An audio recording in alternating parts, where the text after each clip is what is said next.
Welcome to the Beyond the Veil with Daniel Jackson podcast, the podcast where we head down the road of the supernatural and beyond. So sit back and hold on as we take a ride together to what lies in the unknown and beyond the veil. Erin is an intuitive alchemist, medium, and spiritual mentor. She helps women activate their intuitive power and deeply connect to spirit. After the 100th rock bottom time in her life, Erin decided it was time for massive change. She had gastric sleeve surgery, she started Reiki for chronic pain, and all of her intuitive and spiritual gifts exploded. Through massive healing and transformation, she uses this as the driver to help others find who they are through spirit. And now your host, Daniel Jackson. Welcome to Beyond the Veil with Daniel Jackson. Me, I'm your host, Daniel Jackson, and today we have Erin Stabile on our show. Hi, Erin. How are you doing today? Good. How are you? I'm super excited to be able to do this with you. I love getting to meet other people in the spiritual world and what they're doing, and it's awesome to learn how other people do things and what they do and how they do it, and it's awesome. Yes, I totally agree. Yeah, because I try to tell people that all the time. We have some people have similar abilities, but we do things differently. It's sometimes all about the approach and how that approach works for us. How does that approach work for you? Because I know you're an intuitive medium, but you also call yourself you are an alchemist, spiritual mentor. You do a lot of things. I saw you're a shaman as well. That's right. So I saw lots of things. Describe yourself to my listeners, what it is you do, and do you have a specialty? Because I always ask that. So what I do, we were kind of talking beforehand. Our stories are similar. I was about 39 and I just kind of hit that rock bottom point in my life. And I started Reiki, which kickstarted all of my spiritual gifts. And it really made me realize my entire life. I always knew spirit was around. I had premonition dreams, deja vu, all of the things I just didn't understand. So I learned Reiki, and then I took mediumship because everything just kind of turned on when I did Reiki, and I did Reiki for chronic pain. And what I learned was it was just that light bulb, that explosion, that the catalyst started the flood, that was my jump started spiritual light switch, I guess. Click. Holy crap. It is. It's like a bomb goes off and you're just well, I always knew things were around. Then I knew things were around. So much was happening. And I, my spiritual mentor, who I took Reiki with in mediumship, and, it was just a battle. There's lots of things in my life, lots of trauma, lots of pain, all those things. And for me, my spirituality is what really allowed me to start understanding my anxiety, my panic, being an empath. And so how I've really developed my gifts is I really love working in past lives in the Akashic records. And I really love helping people find their true power through their spiritual work, developing their spiritual gifts, enhancing their spiritual gifts, and finding their true power. Because I have 2 college degrees and kids and a family, and I was never really happy until I found out who I was and what I could do. And connecting to spirit, to me, changed my whole life. It gave me an outlook. It gave me so much more.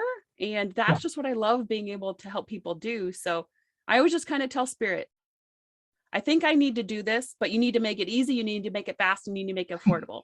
And because at first I was okay, I need to learn this. I need to do this. I need to do that. And as I was forcing it, and spirit's that's not how this is going to work. No. And I'm but that's how I need to work. I need to get through it and move on. And they're no. So they shut my shit down real fast. They're you wanted it to come quicker than it was supposed to.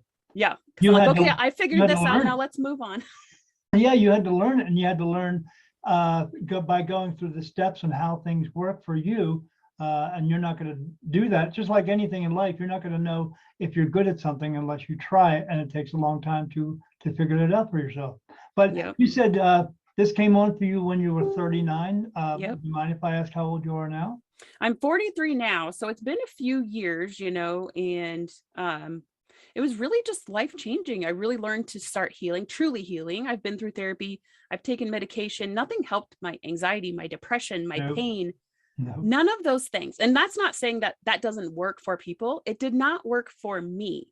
And maybe I just never found the right therapist. It just, whatever the reasoning was, until my spiritual work, when I started to meditate, to calm my mind, to really trust spirit. And, you know, trust is always it's a road. It's a practice, and you have to do it every day. And, you know, like spirit, I can't tell that to somebody, whoever I'm working with, and they're like, yeah, you can, it'll be fine. I'm like, dude, that is top-notch crazy. I can't say that. And they're like, no, it's fine.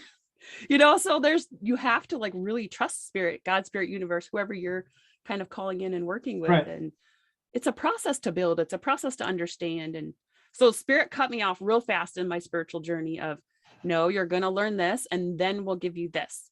And you have to heal in the process. You have to bring, you know, whatever's coming up, we got to heal through it. We got to work through it. So for me, that's just what I've really embraced. Like, my life has been able to change since being on my spiritual journey. So really helping other people in that process of, you know, finding your purpose. And maybe that's in your past lives. Maybe we need to clear some stuff. Maybe we need to do Reiki. You need to do self-love, whatever it is. Like, that awesome part about being an intuitive and a medium is you get to feel what they're feeling. You get to hear how they're talking to themselves.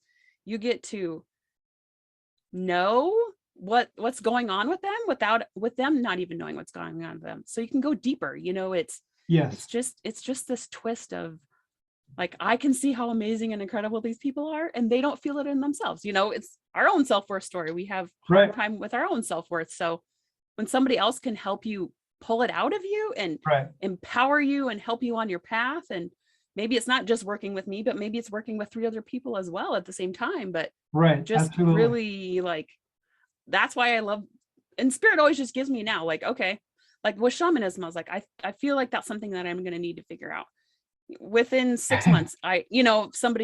Everything lined up, and it was just time. And then DNA activation, same thing. And, you know, everything that I've learned, you know, now it's human design and light language. And it's just kind of like, okay, well, if this is something that I'm supposed to do, you just need to make it obvious, because, you know, sometimes you don't pay attention, and that's what they do. That's just how I built it with my team. Like, okay, but you with need to make that shit obvious. They from you taking those slower steps, probably with you, like with me, same thing. After getting through something, I just felt the need. I wanted to know more. I wanted to learn more. I wanted to, whatever they were going to throw at me, I wanted to learn how to do it. And then once I figured out that I'm going to have to take steps doing that, I didn't care anymore. As long as I could learn how to do it, that was fine by me. Yep. And there always comes with some healing, some clearing, some blocks, some ascension, some dark night of the soul type of stuff, you know. And it always comes, the up level and the shift always comes after, you know, because they always say you got to shake loose the shit that's holding you back so that we can give you more. Like, you can't take on the load if you're not letting go. Because I was an emotional stuffer for 39 years. So I stuffed everything down because I didn't know what to do with it. So, you know, that doesn't just go away. Healing's a lifelong process. Oh, absolutely. You know, that's just the reality. Absolutely. Yeah. And we have all that stuff stuffed inside of us because we've never been told any different. And all this stuff is everything that we've learned being people here on Earth, and the world around us telling us, oh, yeah, you're a piece of crap, and you need to go to a doctor for that, and only we can take care of you, and all that other mess. When I'm in all actuality, we could learn to take care of ourselves. And if you are having depression or something like that, you don't need to go to a doctor and take a bunch of medicine or let him talk you through it. You could just talk yourself through it and heal through it. But as long as you work with spirit, they will help you to do that. But you have to be able to be open to that as well. And I think that's the biggest hurdle for people, is becoming open enough to trust spirit in letting them help you. And that part is hard because most of us have been so burned in our lives by people, by bosses, by relatives, by friends, and doctors, that we just kind of get to that point of, you know, I've tried everything. And that's where your healing is your choice and your responsibility. You know, some things happen to us that we might not have a choice in, but we have a choice in what we do with it. Are you going to stay stuck in it, or are you going to move forward? Like, you're not living for the past and you're not living for the future, because you're only guaranteed right now. So like, you have to start living here, but it's a choice. find who and what works for you. You Yes. can't say nothing's ever going to work, because that's not the case. You Right. just haven't found the right thing. So to me, I always just tell God, Spirit, universe, whatever it is that I need to get through this, you need to make it obvious. You need to make, and I allow them to bring it to me. And that is a process of allowing. As I always say, ask, allow, and receive. Ask Spirit for what you want, allow them to bring it to you, however it comes, and you have to receive it. You can't be like, I can do it on my own, it's fine. Well, I mean, Spirit's trying to drop stuff at your doorstep. Yeah, if you're not going to bring it in. I tell people that I do readings for all the time, you have to listen to what they say, but not only listen, you have to learn to follow through with it as well. And then trust it. You have to trust them. When I'm out riding my motorcycle, since I'm in contact with them all the time, it never turns off. I know there are a lot of memes out there go, oh, let me wake up and I'll turn my switch on and everything. I'm on 24/7, never turns off. I see Spirit 24/7. Even sometimes they wake me up out of sleep, but I see them, everything, all the time. But when I'm riding my motorcycle, I'll be going, okay, I see them next to me. Or these little, you ever seen somebody smoking a cigarette? It looks like little petals come off the cigarette. That's what I see around me all the time. Never goes away. I see it right now as I'm looking at you. And I'll see it and I'll go, okay, I'm going to make this right hand turn. And I get, no. And I go, so you don't want me to make this right hand turn? No. You want me to go down to the next road, make a right hand turn there? Yes. Okay. And then I just do that. I don't go, well, why don't you want me to go there? What's going on with that? I don't do with that. If they're trying to keep me out of from something they're trying to look out for my best interest, I'm going to listen. I don't need to know the answers to every little thing. And that's that we've been programmed to do that, to find every little answer. But the only reason we want to find that answer is so we can place blame on it. I don't need to do that. I just need to know they're looking out for my best interest. I'm going to go where they tell me to go. That's why I'm here in Arizona, because we got a channeled message 4 years ago that told us to move out west. And then a year ago, they told us it was going to be Arizona. And then it came up and they got another message that said, it's time to go now. My wife and I put a map out. I closed my eyes, pointed on places, kept getting no answers, and finally got yes on this one spot. And I said, Sierra Vista, Arizona, that's where we're going.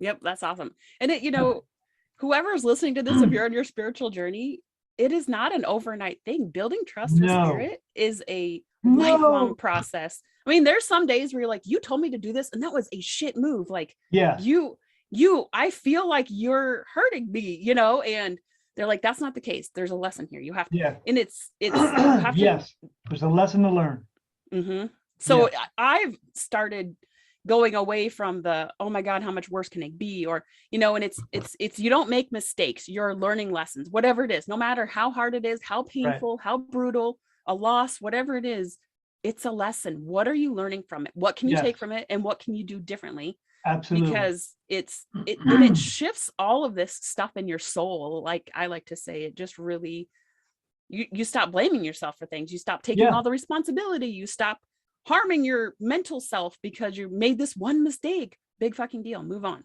Right. Like, it's not like, move on.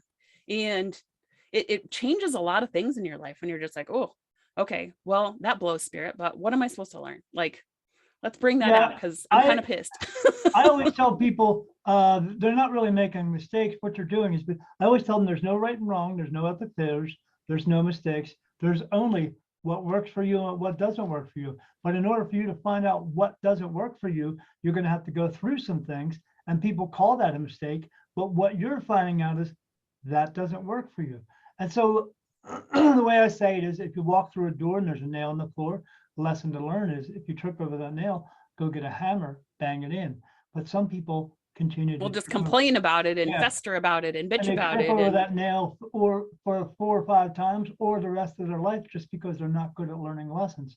So you either learn it and find out what doesn't work for you. Well, how come this person I keep asking out, I ask out this one and this one and this one, and never works out? They always are crappy to me.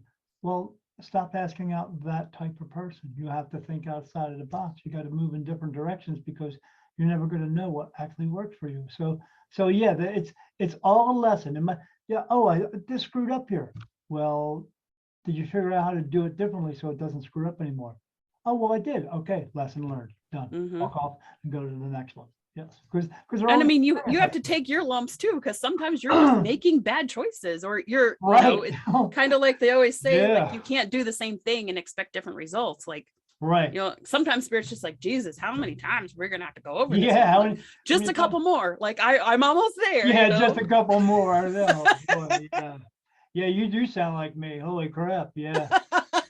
Yeah, man. I mean, sometimes you just got to do it a few times just to try it out, you know? Try it out. Yeah, that's what I always tell my wife, you know, if I like it, I'm going to try to do it 3 or 4 times, you know, but it may not be good for me, but what things are always good for you? I mean, if we could get on that track to doing more good things for us, we would find out that they would bring us more good things as well. Mm-hmm. But again, it's a lesson to learn. You got to figure out how that's going to work for you. So you said you've been on this since you were 39, and now you're 43. So that's a pretty short time. Same thing for me. It started right before I was 50. My journey started at 50, and then I'm only 55 now. So and yeah, it seems like a short period of time, but as you and I know, when you're learning to how these abilities work for you, and then once you get something learned, you're like, I want something else.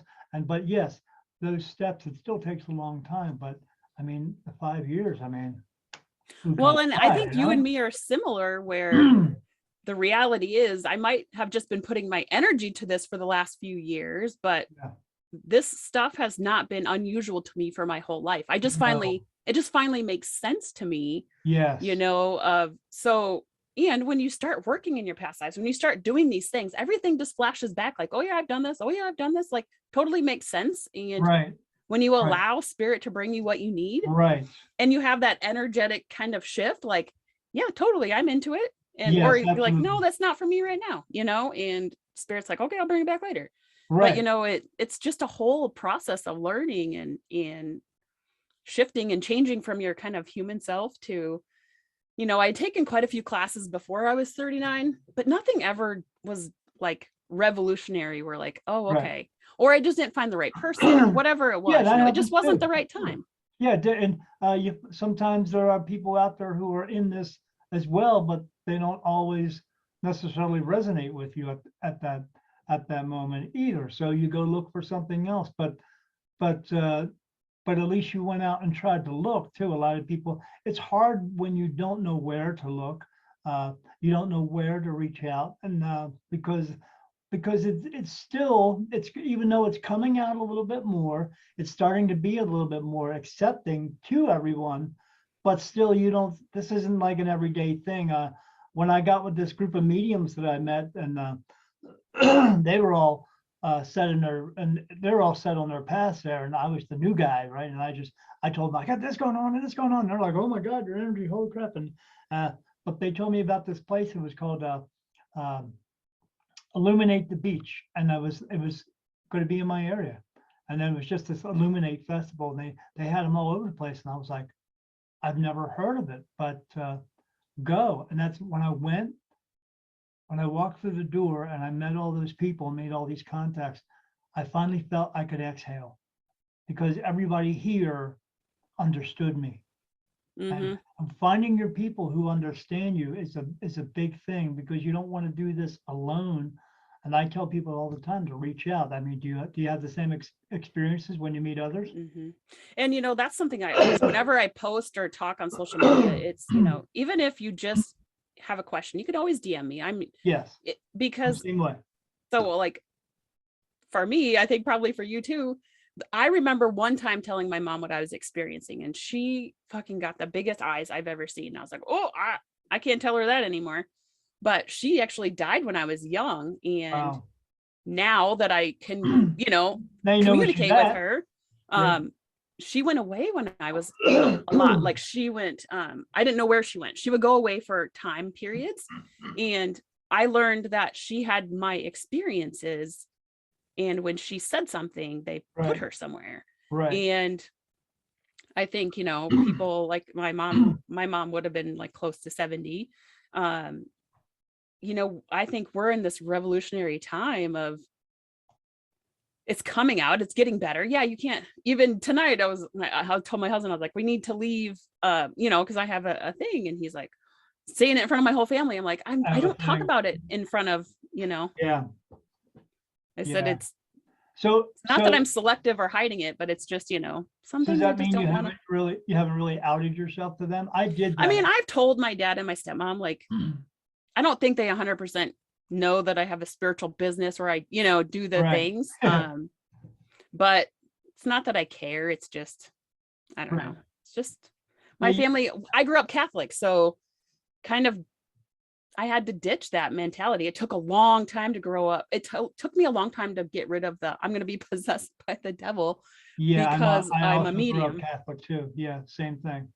And I fought religion my whole life. I had such an aversion to a man telling me how I need to talk to God. It was almost painful for me. I would fight with the priest, like, no, that's not right. Why can't women do this in the church? Why can't women do that? And I was not the fan favorite in church class. Let's just say that. But it took me a while to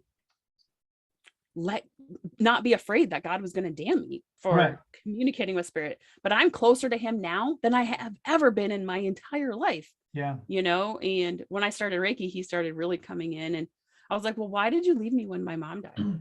I said, I needed you the most then. And he said, I never left you. I carried you. You were in so much pain. You couldn't recognize I was there.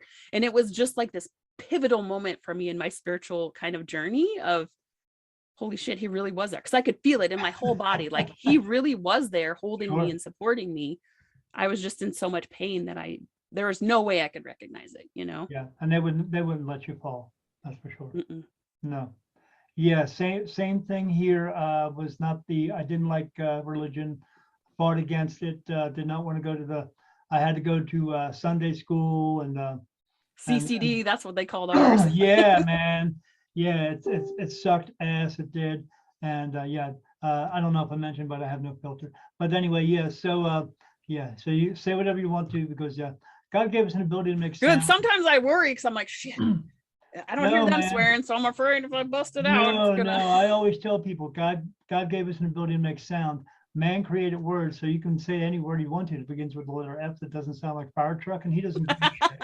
As long as you're not putting that negative energy on someone. If you say asshole all day long, who cares? But if you're calling someone an asshole, that's not a good thing, because that's negative energy. So, but yeah, I was the same kid. I couldn't do it. But I don't like to say the word lucky, because whatever, luck, whatever. But my parents, my whole family, we grew up in a town where there was a battlefield there, and that's a hospital there from the Hessians. And so all the homes around there are what we would call haunted. So my mom and dad and my whole family experienced it as well. It's just when we left that home, and my mom and dad and my one brother moved to Delaware, I was the only one who was still experiencing. Still seeing it. Yeah, everything. It didn't go away for me. It went away for everybody else, except for my sister, who has it a little bit, but she's kind of a negative person. And but I've told her that you could use it if you weren't so negative, but because that's just the way it is. But yeah, I was that same person, just as you are saying, and I fought against it. I couldn't understand the whole religion thing, and when I had to have my talk to say, hey, God, I want to move forward with this, I even asked my wife, how do I do that? She said, just go in the bedroom and talk to him like you talk to him any other time, because you can talk to God anytime you want to, anywhere you want to. You don't have to go to a room with 50 other people sitting in a white building going, oh. That was always what I said, always. Right. I don't need somebody else to tell me how to talk to God. You know what I mean? It was to your soul, like you could feel it. He doesn't think he has to be around a bunch of other people when he wants to talk to you, right? Nope. No. I remember my grandma telling me that. I was like, Grandma, I'm fine. God and I are fine. My relationship with God is fine. I don't need to go to church to figure that out. Yeah. I never figured out the whole, well, he's you got to love him and he loves you and he forgives you for everything. What are your sins? Let's say your 5,000 sins. Hail Marys, because that's He's gonna also- solve it. He's a merciful God, but you got to fear him too.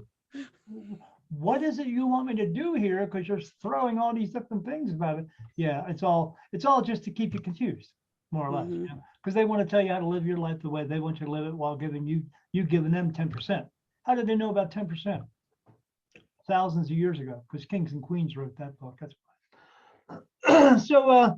So you've been doing this for 4 years.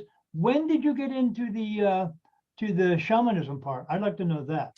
Probably, gosh, when did I do that? Like maybe a year and a half, 2 years, a year and a half maybe ago.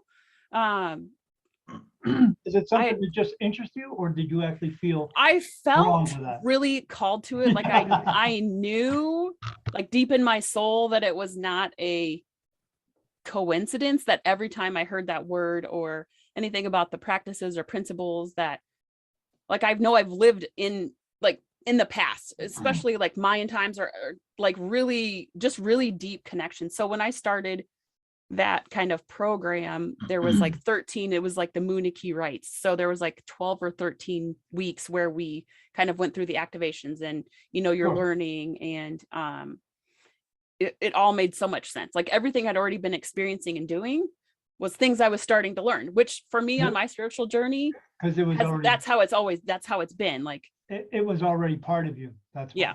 yeah, nothing was a surprise, and Right, everything you were just turning was, it on again.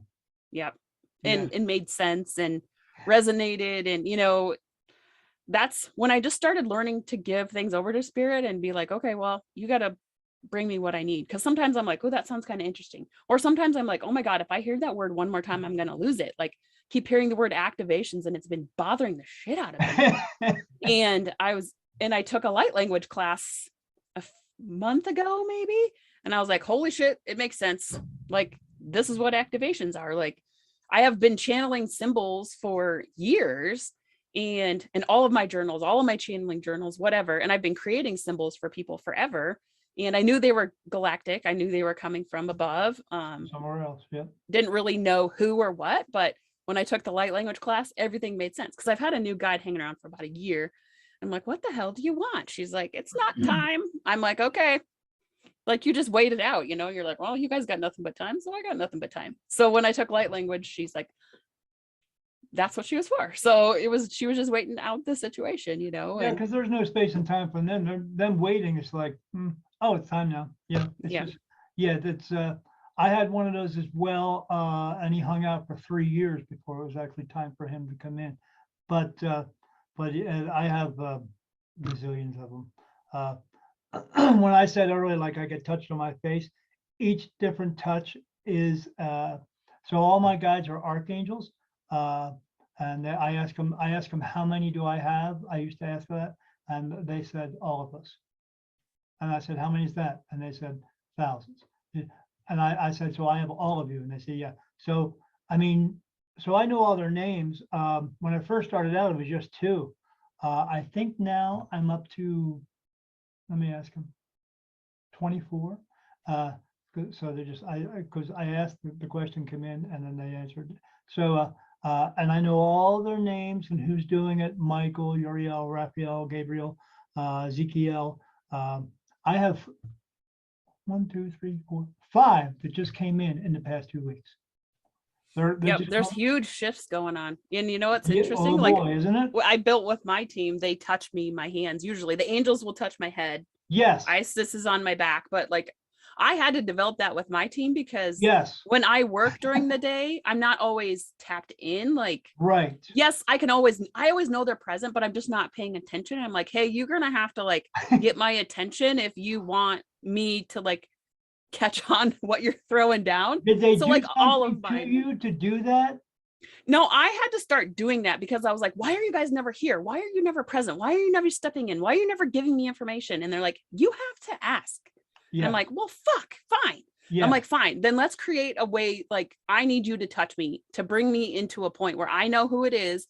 What am I supposed to be paying attention to? So like my mom touches like here on my hand, and my main guide touches here, and my doctor guide touches over here. Like, so I know, and grandma's always touched the bottom of my leg. It's you have to build what works for you.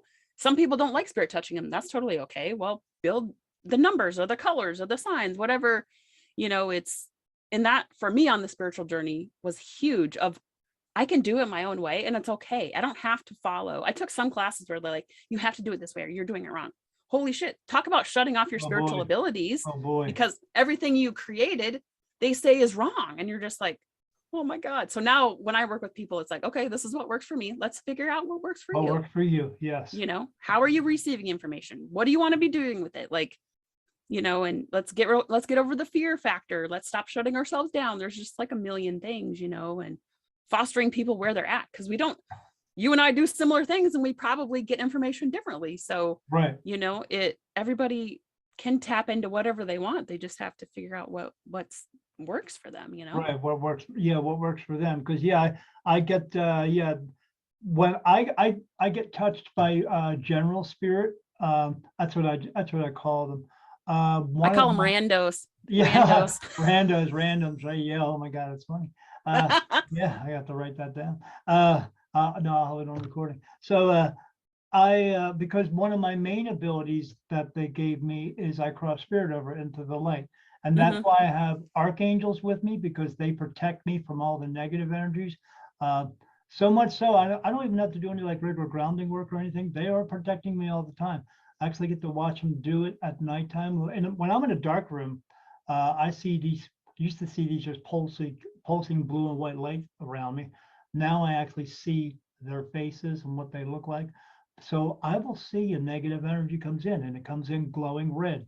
And then the face appears and they give me dirty looks and all that stuff. And I just look at them. Yeah. And then I always tell them, you should just leave, because if you don't, I'm going to get my friends here to mojo your ass out.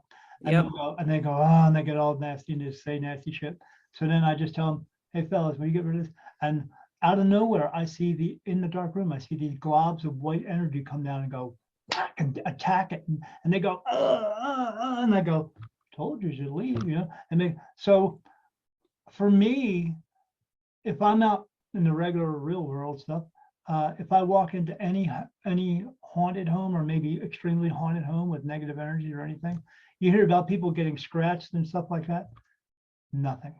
They can't even touch me, because they're always at a distance, and my angels go, oh, there's one right there, and they make it go away. So I never have to worry about that stuff. But I do tell people all the time, if they are around you, the only really way you're going to make negative energies go away is by being a positive person, putting positive energy out there. If you feel something, or if you're in a dark room and you see one of these red things, or it comes around you and you feel that weight on your shoulders and they're pushing on you, it just feels bad. I always tell them, think about puppy dogs and ice cream. Do whatever you got to do to make it go away, because it will go away. They don't want to be in the same space as positive energy, like two magnets. They can't hold the same space. But it's just people, they don't really pick up on it or realize it's actually going on until it happens to them. And so these people that you are helped, because just like you, spirit brings people. I would go to do festival shows, and they would bring people to come get readings, but spirit would bring ones who had abilities, who didn't know they had abilities, and they'd sit down in front of me and I go, oh, you have an ability, you have some mediumship skills, where you go to just tell me that, or you wanted to wait till I was going to pick up? And they go, oh my God, I can't believe you. I said, how did you know that? And I said, because I'm the fucking medium. That's how I know. They just fucking told me. That's why. And what do I do next? And then I do the same thing like you do. I help them. And do I charge them for that if they have to come to me later? No. Why? Because they need the help. They need to become, because we're a major shift in that as well. More and more people being woken up, but they don't know what to do with it and where to go. I don't, like when I was in that situation, I was always looking for someone. It took me a year to find my people. I don't want them to have to take that long. It needs to happen now, because change needs to happen now, as well as I'm sure you're very aware of. So when you meet somebody like this, and you say you become a mentor to them as well, what is the process that you go through with them? What are the highlights of the things that you help them to look out for?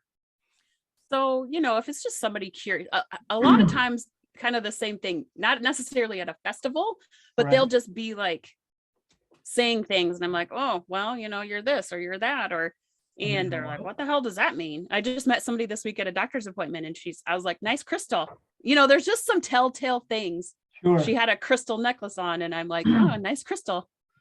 I'm like, seeing stuff, aren't you? She's like, how did you know? I'm like, well, no, that's what I do. But yeah, it's really about figuring out where they're at, what they want to be doing. Do they want to use their skills? And, and that's been a process for me too, of charging, not charging. And it's like, I've had to learn, like, yes, I need to charge. My energy is worth time. My energy is worth, my experience is worth, but I've always kept, for me personally, I keep some sessions that are affordable. If people want to do the really intense one-on-one work, I have extended programs, or I have single sessions. Like maybe somebody just wants to ask me like so many questions in 30 minutes, totally fine. Or 60 minutes, like, because I've been there, like it's hard sometimes to afford a mentor. And you're feeling weird and you're feeling crazy, and I have a private Facebook group that's free. I have, I talk about things on Instagram all the time. There's things and I have free resources for people. Like, well, start with this. Energy protection and clearing to me is the number one things people need to understand. Understanding being an empath, protecting your energy, clearing your energy. Because for me, that was the number one thing that made my anxiety almost go away. My panic, my depression, my soul heaviness was understanding that I was everybody's energetic dumpster. Like, because I have been a natural super empath my entire life. I always help people. I've always helped people. I didn't really know, but I knew I could kind of read their thoughts, and I could really feel what they felt in their body, all those things. And really learning energy protection and clearing was a game changer for me. Like right away, like that heaviness, that soul heaviness, like really shifted, so it's really just starting with the people where they're at. What do you want to be doing with it? Do you want it as a business? Do you just want to use it in your life? And it's really about where people want to take it, because it's their choice. They don't have to use it. Oh, absolutely. I've met a lot of people who had these abilities, and I would tell them about it and then tell them but the first question I always ask, do you want to do with this? Because this is a life changer. To become this, like as we talked about earlier, coming out to your family, coming out to it's like coming out of the closet. You're coming out to your friends and letting them know, this is who I am. This is what I do. I see spirit all day long, and people in their different upbringings or religious backgrounds, you'll lose some friends because of that, but you'll gain more, but it's not easy doing this. I mean, I always say that about me. Have you found it to be not easy to be you? You definitely have to be like cautious. I do not really live in a spiritually empowered place. I live in the Corn Belt of the Midwest. There's a metaphysical shop like an hour each direction. Oh, wow. But it's not like, like I had Reiki on my LinkedIn, and like I had an interview, and he's like, well, I don't know what Rishi is, but you're going to need to dedicate 100% of your time to us. And I'm like, I already know that I'm not going to work with you. And you know what I mean? They're very just closed-minded. So yes, I definitely am choosy with the online space. There's a different, because I'm in the groups of spiritual people. So it's a lot easier, but definitely real world people, you just like the nurse that I had the other day on, for my doctor's appointment. Like I knew she had a crystal on, like, you know what I mean? There's just some telltale signs, or they'll just say certain things, or spirit's like, okay, they're ready. I'm like, okay, well, yeah. And some people are like, well, you tell me this all the time. I'm like, I know, but you don't listen. So you got to start listening. Like, right. Like, Listen, I know you say this all the time. Yeah. I was in a store like a couple of days ago, and there was some woman in there. She said, telling her friend, I wanted to go ride my motorcycle there. I know I should have, but I know I just didn't. I should have listened. And I said, yeah, you should listen. Do you know who you're listening to? And she looked at me and she pointed up. And I said, well, yeah, sort of. They're not really up. They're just kind of right here. But I said, nice to meet you. My name is Daniel Jackson, otherwise known as Spirit Medium Daniel. She looked at me. She was like, I said, yeah, I'm that guy. I'm like the kid from The Sixth Sense, except grown up. But and when you say things like that, it kind of breaks it up for them. And then they're okay with it a little bit. If they're not, then we'll just tell you. But and then I went into a bunch of things and told her about how many times she'd been here and all this other stuff. She's like, oh my God.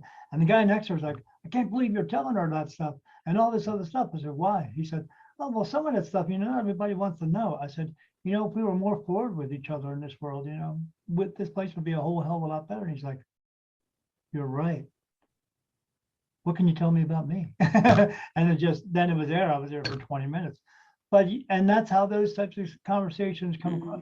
Sometimes I'm around people and I will get something, or I'll see a spirit next to someone, and then I will ask spirit themselves, my angels, archangels, is it okay to tell that person? And sometimes they say yes, but sometimes they say no, because they know right away that they're not. Do you ever come in contact with that type of thing where people are standoffish towards it? Yeah, so like for me, it's kind of the same. I always say it's like a spirit rave, like my spirit team, but me and my kids are all intuitive mediums. So I mean, I tell the kids we're like lighthouses. Wherever we go, there's going to be spirits. It doesn't really matter, And I remember one time going to eat at a restaurant and this lady had a tattoo on her arm. So a lot of times if I see something, or spirit will just be there and I'm like, okay, what the fuck are you here for? What do you need? But I knew it was like her brother, because she had a tattoo on her arm, and he's like, yeah, that's me. And I was like, but I'm like, I can't, I knew that I couldn't say something. Right. So it's like, you just really have to feel. I generally don't approach people like publicly about spirits, but sometimes I'm just like, oh, you got a lot of them. But if it comes up in conversation, then I will. But it's like, I don't think I would have wanted somebody to have approached me and said, hey, your mom is with you. Like, no, who the fuck do you think you are? You know what I mean? Yeah. Like, yeah, absolutely. I don't do it that way either. I approach it differently. Like, oh, well, you know what? Well, why did you make this decision or something like that? And I go, how'd you know about that? And I said, well, I kind of know things and I get things and stuff like that. But I don't start in with the, hey, your mom's following you around or something like that, unless unless I was at a bar one time last year before we moved, and sitting at the bar because it was outside, and the bartender liked me to stay because she knew about me. We talked, and she knows at nighttime I see more things around. And she said, you see anything? I said, yeah, I see this guy standing in front of me. He's got this beard, he's got glasses on his head like mine. He keeps pointing to him so I can see that. And she said, you get a name? And at that time, I didn't really get a lot of names. And I said, well, I don't really. And I was like, yeah, his name is James. And she says, he hear it for anybody? I said, yeah, actually, these two people down the end of the bar. She said, do you think I should go down and tell them? I said, if you don't want to, I could say something. I said, but why don't you go down? She said, all right. She goes down, and a minute into the conversation, I hear the guy's wife go, oh, you mean my friend Jim? And I yelled down, yeah, Jim, but James. And I go down there and say, how you doing? My name's Spirit Medium Daniel. I see dead people. And the guy, and they go, I said, yeah, James, but Jim's okay. And the guy starts throwing a spoon. He goes, is Jim in this picture? And I said, yeah, it's this guy here on the right-hand side with the glasses on his head. And he said, yeah, that's my friend Jim. He's been gone for 2 years. He's dead. I said, yeah, he's sort of dead, but he's not. He's still here. He's actually here as a spirit guide for you. And I said, not so much you, but more him.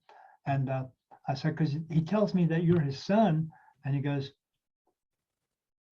how did you know that? I said, know what? He goes, I'm not his son. But every time we were around friends and stuff like that, and he was with me, he would tell everybody I was his son. I said, well, he himself feels as though you are his son. So he's like, and when I said that, his wife started bawling her eyes out and stuff. And then when I turned around, I hadn't paid attention, but there was like 10 people standing there, and they're all like this. And I said to the bartender, I looked at her and I said, like I always tell people, I can't make this shit up. How would I know his name is Jim and what he looked like? She's like, that's crazy. I said, it's not crazy.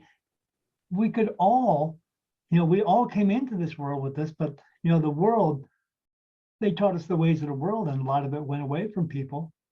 But we could get back to it. You could do this too if you opened yourself, but you got to learn to open yourself. I said, and people just can't. And they were like, oh, I'd love to know more about this. I said, well, go on Facebook at Spirit Medium Daniel, and then that's a selling point right there. But I do the same thing where I do a free live session once a month. I let people come in and ask questions as long as they share the video or something like that. But yeah, it's the same thing. You got to pick and choose. Mm-hmm. And all those. And it's not because you're ashamed of what you do, but it's just, no. I don't need to explain what I do or what I see, Not or that I'm not crazy, because I'm not crazy, 100% not crazy. No. Like I make solid choices in my life every single day, but I've learned to allow whatever comes. Yes, there are negative things. I know how to get rid of them. Like my main like bouncer guide gets rid of shit, and like I know, in galactic beings and weird beings and in elemental things and whatever the hell, like you just learn to sort it out. You learn what's safe, you learn what's not safe. You learn to discern the difference. You can't just blast that out in a conversation of no. Like you'll be up in the Looney Tunes. Conversation starter at a party, that's for sure. But unless it comes up, unless the opportunity comes up, and you follow the opportunity, because that opportunity is there for a reason, giving you the opportunity to enlighten other people. Do you feel that? Yeah, definitely, because it always has a way of, like, there's always keywords, like I said, of knowing what I can say and how you can, it's not fish information, but how can you leave them with something that's beneficial? Yeah. And even if it's just a spark of, well, you're an empath, that's why you feel things so deeply. Yes. And then maybe they're going to be curious and look it up, or maybe they're going to come to me and talk to me about it, or, maybe it's going to help their anxiety. There's reasons that spirit brings us what they bring us. And I've learned to just be open and allow. And I've just always been a natural, like, I don't want to say counselor because I'm not a doctor, but just a natural person that people have always gravitated to, which I never understood. And I do now, because I know that I was using my intuition back then. I just didn't know what I was doing. Right. But I knew that I could read people, places, things, situations. I could touch something and go back to that time. I could whatever, and it's almost a relief now that everything makes sense, because growing up, I was like, dude, I'm a weird fucking kid. Like, weirdo. Straight up. Like, I can see things happening in my dreams. How many times did you hear the word witch? Never. And that for me has been coming up a lot. I know I have a lot of witch wounds because I have such an aversion to the word witch and spells that I know I have some past life stuff that I need to clear up with it, because I was definitely persecuted for it. And I was persecuted for having healing abilities and gifts. We all were. Yeah. But we had lifetimes where we were healers and we were revered for it. But we also had lifetimes where we were healers and mediums and psychics, and we were persecuted for it. So it's really about, for me, that's why I love the past life and Akashic work. You kind of get to dig into it, because every time I hear the word spell or witch, it almost makes me ill. And I'm just like, hail to the no. So I know that it's like a soul thing. I tell people that as well all the time. You don't want, the society and out in the world, I'm a witch, I'm a witch. You don't want to be known as being a witch, because back in the day, being called a witch was the same thing as like being given a scarlet letter. It's the same. Witches back then were just people who were able to connect with spirit and did that, but they also used like little potions and stuff like that, because they were the unconfirmed doctor, until religion came in and said, oh, they're a witch, now we gotta burn them, we gotta make sure they float and all that bullshit. And so to walk around today and go, oh, I'm a witch, that's not a cool thing. And if you think it's cool, you're in it for the wrong reason, so get right with yourself. I had some girl a couple of months ago tell me, oh, she was a witch because she was able to use rocks for certain things. I said, do you speak to spirit? No. Do you talk to spirit? No. Do you communicate with spirit? No. Do you hear spirit? No. Do you see spirit? No. You're not a witch. You just you joined a Facebook group. That's what you did. Yeah. And people that's why when I go out and do some of these festivals, I try to play along as well as I can with people, as much as I can. But I'm sure you yourself have probably run across some people who say they are something and are just not.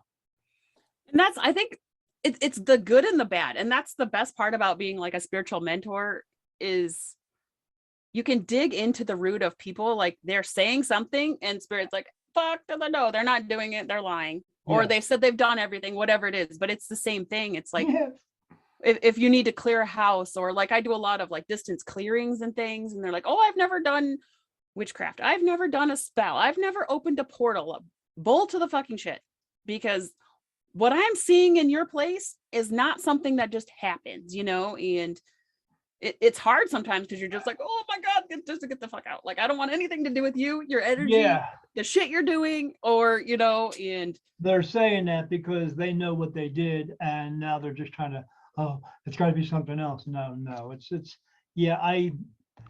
when I would do some of those festivals and stuff like that, and people come up, oh, I'm an intuitive coach. And I go, yeah. And I get a no answer. And I go, no, you're not. You don't have any intuitive about you. You're just reading people as they walk in the door and looking at them because you're just good at that. But are you actually intuitive? Are you actually getting intuitive? Are you getting messages? No, you are not. Well, I mean, it's maybe what you call intuitive and I said, no. You're not. You're just trying to get some money from people. Like more of a body language type of. Yeah, I would love it at the festivals when there'd be that guy there who say he's taking doing aura photography. No, he's just taking a picture of your heat signature. He can't. Yeah, it's like a thermography camera, basically. Yeah, absolutely. And I tell them that when people will come up to my table and say, "Oh, I got to go over here to get my aura, take a picture," I said, "You can't do that. What do you mean? That's fake." Really? He's charging $90 for it. I know. You know why? Why? Because he's charging $90 for it. That's why. And people are buying it. Oh, okay. Well, I made an payment. I'll go there and cancel it. I said, yeah, do yourself a favor. But I try to keep it on the down low, but I don't yell out, hey, picture guy, you're not doing a real thing. I don't want to do that. But there are people out there. Yeah, my wife and I would watch a TV show about these mediums who were all channeling. It was 8 of them.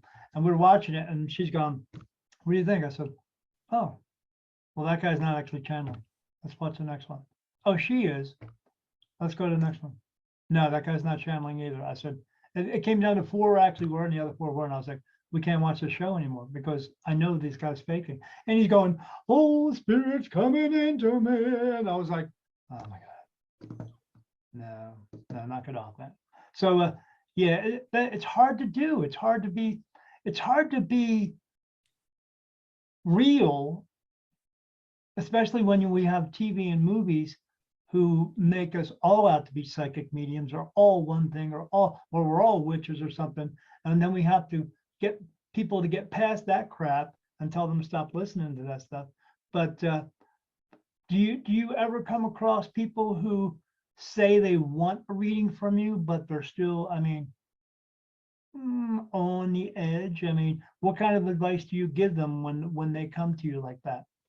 Yeah, definitely. People are kind of like, well, I've never really heard of this, or I don't really understand it. Or if it's a Reiki session, I do all my sessions distance. So, I don't do them live. I do them and send a recording, and then we can talk about it later because I just get better information.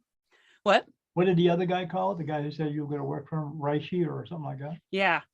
But, it's because a lot of people will be like, well, I've heard of it, but I don't know what it does. I'm like, just really, it cleans up your energy. It gives me a lot of information about what's going on in your body. It gives me a lot of information about what you need to be doing. It gives me a lot of information, and it allows me to give you some more healing tools after the session. Right. And or if it's just an intuitive session or past life session or whatever it is, it's like, I'm not here to convince you to have a session with me. If you're not ready, I'm always here when you feel comfortable. I'm not going to change who I am. I'm not going to change what I do. And if you're not comfortable, that's your soul telling you that you're not ready. And that's okay. Oh yeah. Because I'm never going to ever take money from somebody who's on the fence. They're not, if I do an energy session on them and they're not ready or willing, the energy is not going to them. It's going to come back to me because they don't want it. And I could tell when I start working on people, they don't fucking want this and they're not going to accept it. They're not going to do it. And people have had me work on their children with substance abuse or this or that. I'm like, did they give their permission? Because I'm not about to go into somebody else's energy. And I said, I can do this session with his permission, but he also has to accept it, and absolutely. If they there's don't, just they all don't. of that pieces and parts. It's not just about me taking your money. Dude, I'll take your money all day long. But if Right. it's not for your highest and best good, and if you're not feeling it in your gut and your solar plexus, then it's Right. not time. It's not time for you, Absolutely. and that's okay. You have free will, you have your choice, and hell yeah, we can get to the root of a lot of things working together, but I'm not here to convince somebody to work with me or to understand spirit or, to take a chance, because that's just not how I operate, Yeah, I want them to come to me because they feel comfortable doing that. I've had people where I had a lady, or at least they're open to what's coming from you. Yes, I had a lady and her husband come up one time and they were like, well, we're not sure. We're going to kind of walk around, look at other things.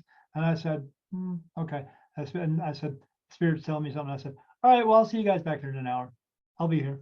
And they came back exactly an hour later. I have a question for you, though, that I've had this happen to me one time only, a couple of years ago. I want to see if this has ever happened to you. I had a lady come to me and she wanted a reading, and I gave her a reading. I did find out from her later on in the day, she got 3 other readings that day. And the other 3 readings gave her the answers she wanted. I did not. I gave her the answers that she needed. Mm-hmm. And at the end, later on that day, she called me up and wanted to know if she could get a refund because I didn't give her the answers that she wanted. And as I told her, I said, well, it's not about getting the answers you want. You get the answer, you get the reading that you need. And I told you the truth.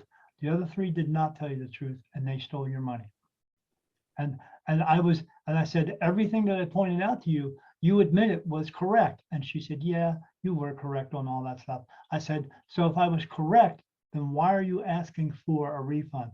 I said, you just feel bad that you gave those other people money and they told you lies, but now you're trying to get it back from me.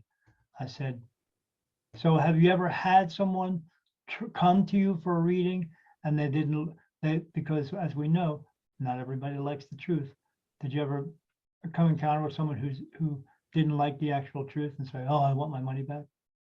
Nobody's ever asked for money back, but definitely I operate the exact same way of, I'm not here to bring in your mom because that's who you want to talk to. Whoever steps in front of the line is who's coming first. Sometimes it's your angel. Sometimes it's your grandma. Sometimes it's like whoever is the most important and what you need in the moment is who is going to come in. And I did a fair once, and a spiritual fair, and the lady just challenged me the whole time. I hate that.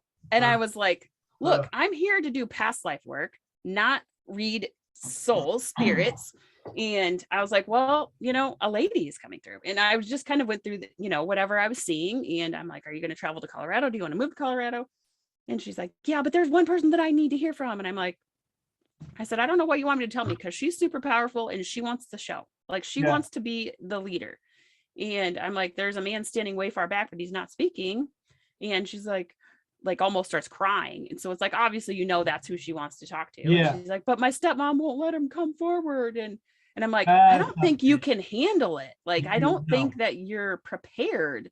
And so he did step forward, and I was like, there was just a few things. And I was like, well, he's not really like up there. I said, so what, either in life, he was not like a very bold person and he just kind of stepped back, or whatever. And I was like, he's doing this jumping movement. I said, there's this and that. And she's like, nope.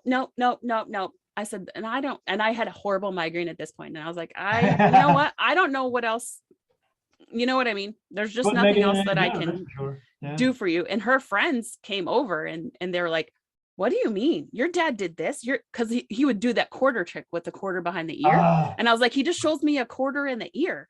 And her friends were like, everything she has said, you have told us has happened.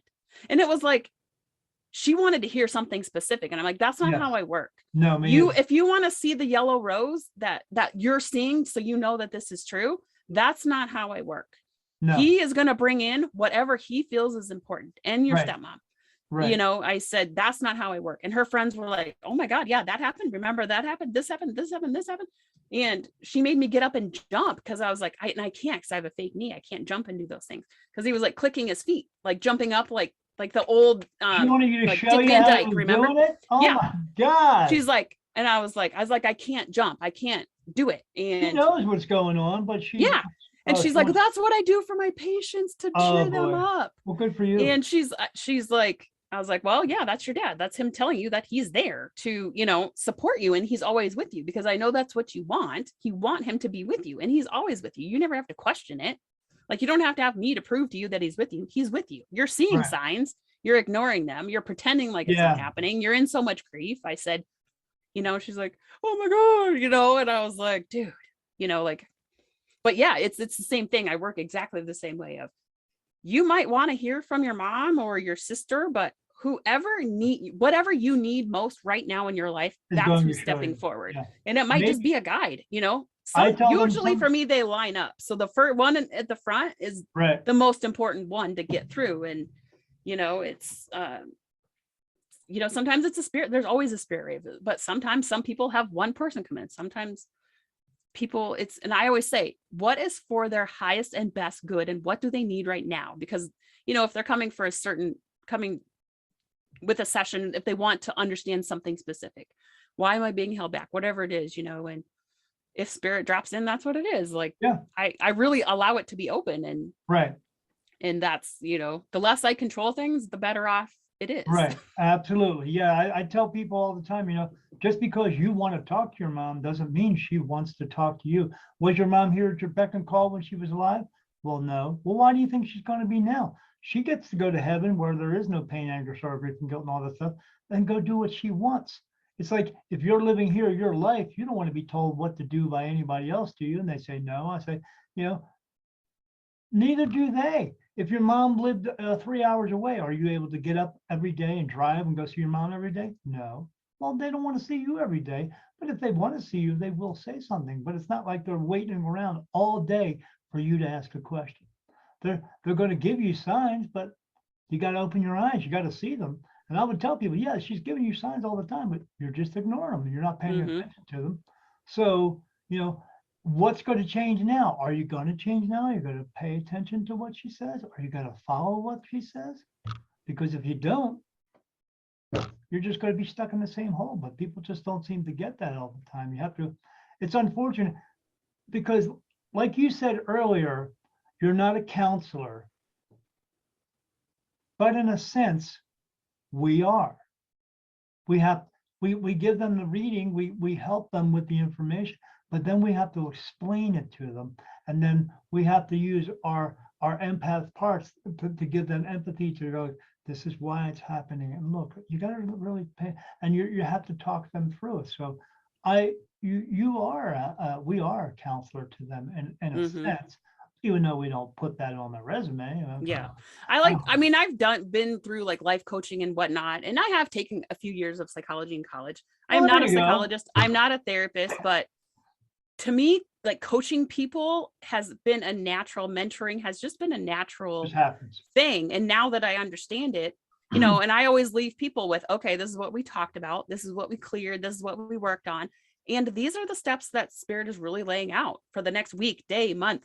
You really need to start this practice. And then we can add something else on, you know, like I always ask spirit to, what do we need to do to continue this healing or this shift or whatever they're asking for, so that they can continue? Because like I said before, you're in charge of your healing and your growth and your development. You're in charge of it. So spirit is giving us this information. You can choose to use it or not, but don't keep coming and asking the same questions when you're not willing to like do what's being laid out, you know. And if you're not like willing to listen and follow through, they're not going to continue on that same thing that they're trying to tell you. They're going to move on to something else, and hopefully you pick up on that. But maybe you will, maybe you won't.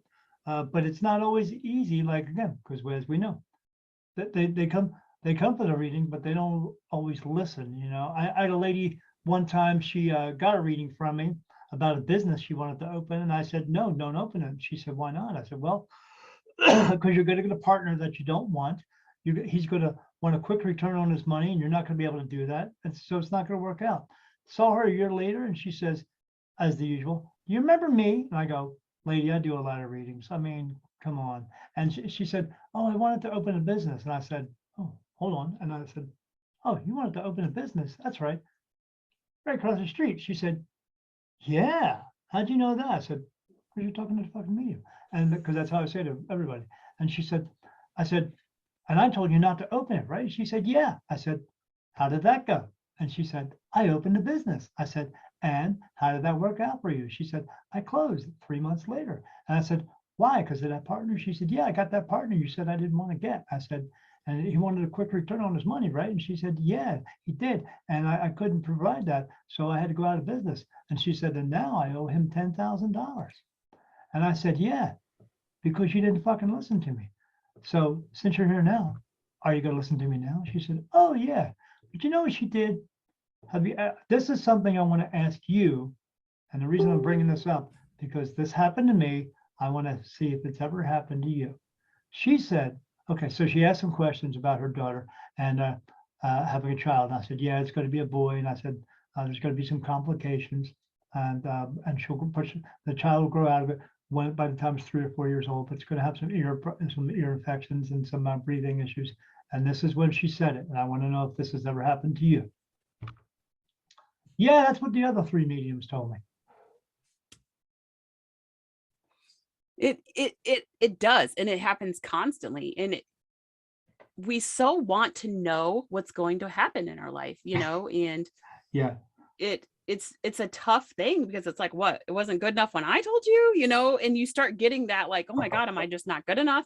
But then you just have to let it go and be like, right, you know, that is their thing. Like, a lot of people will seek 100 mediums or psychics to get the answer they want. They don't want to hear what they need to hear. They want the answer that they want. They want. And spirit will tell me that a lot. Like, this is not somebody that's really concerned with you. You know, they want to hear what they want to hear. Yes. And definitely. I always ask spirit to warn me of those people or keep those people away from me, because they frustrate me and they anger me, honestly. And I'm like, you know, you can't keep shitting in the same pot and expect different results. Like, it's a good way.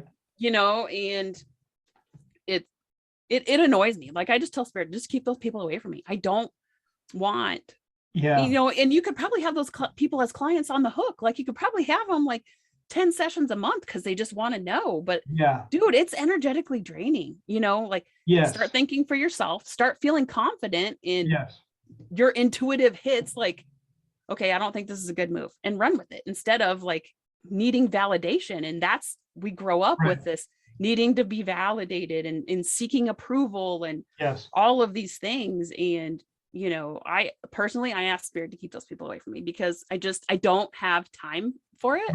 I will help any soul that needs help. But if you're like psychic surfing and just trying to get the answer that you want, dude, just tell yourself that's what's going to happen then, you know, like psychic surfing. That's funny. Oh my God. I love that. Yeah. I always tell them right up front and at the beginning of reading, I can only tell the truth one way. I can't tell it 50 ways until one way suits you.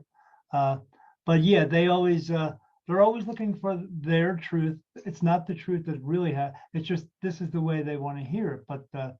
But I can't bring it to them because, you know, it's not the truth, you know, here's the truth. And they can't, that lady at the end, she got up and walked away, and I said, are you going to listen to me now? She said, yeah, Daniel, I will. Thanks. See ya. And they said, no, she's not. I turned on my wife and said, no, she won't. That's it. Next. But I do that ever since that time. They don't bring those people to me anymore either. I said, you guys please, make them get a bad vibe that not to come around me, because I can't do that. I can't do that anymore. I mean, I have people come to me all the time that say, I feel like I walk in the festival and I feel like I'm drawn to come to you. Great. But if you're not, find the person who does, you know, because that's where you're supposed to get the information from. But some of them, man, it just can say it in an pronouncing it wrong, but it gnaws at me. It is very draining, and it's very hard to continuously have those kinds of people all the time, when you could be really helping someone else who really and it's hard too, because spirit will tell you what's really happening with that person. They have a lot of self-worth, they've had abuse, they've had trauma, so it's like there's so many layers to it, where you really want to hug them and be like, man, you're going to be okay. You can move forward. You can do something different. But then in the same time, it's like, they're not ready for it. They don't want that. Right. So No. it's such a hard mix, I think, for me personally, being an intuitive medium, somebody that can feel people's energy and see and know and hear and know what they've been through, and they don't talk about it, or they've never talked about it. Or, I mean, I've had sessions where I'm like, okay, and you just have to be sensitive with how you say things.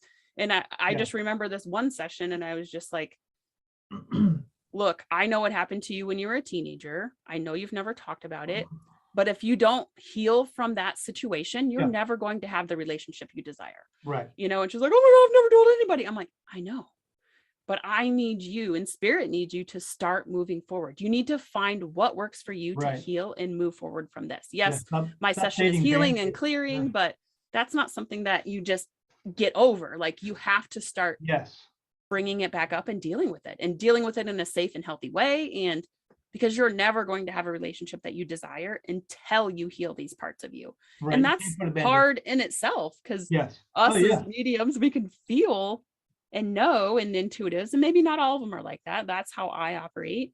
And it's hard to know how people are really talking about themselves, how shitty they talk to themselves, how poorly they feel about themselves, how maybe it's a spouse, maybe it's a job, whatever it is. And, there's like, oh my God, there's so much that we could do to work through all of this. But they have to be ready. They have to be ready to do the work and invest the time and the energy and all of those things. And I think that's why I just like to help people like find their power, through my spiritual work, because everybody has such an amazing gift and power in this world, and unique, but we're so beaten down by the world that we just survive and we just get through every day, and I'm thankful to not have to live that way anymore, not to just have to live in survival.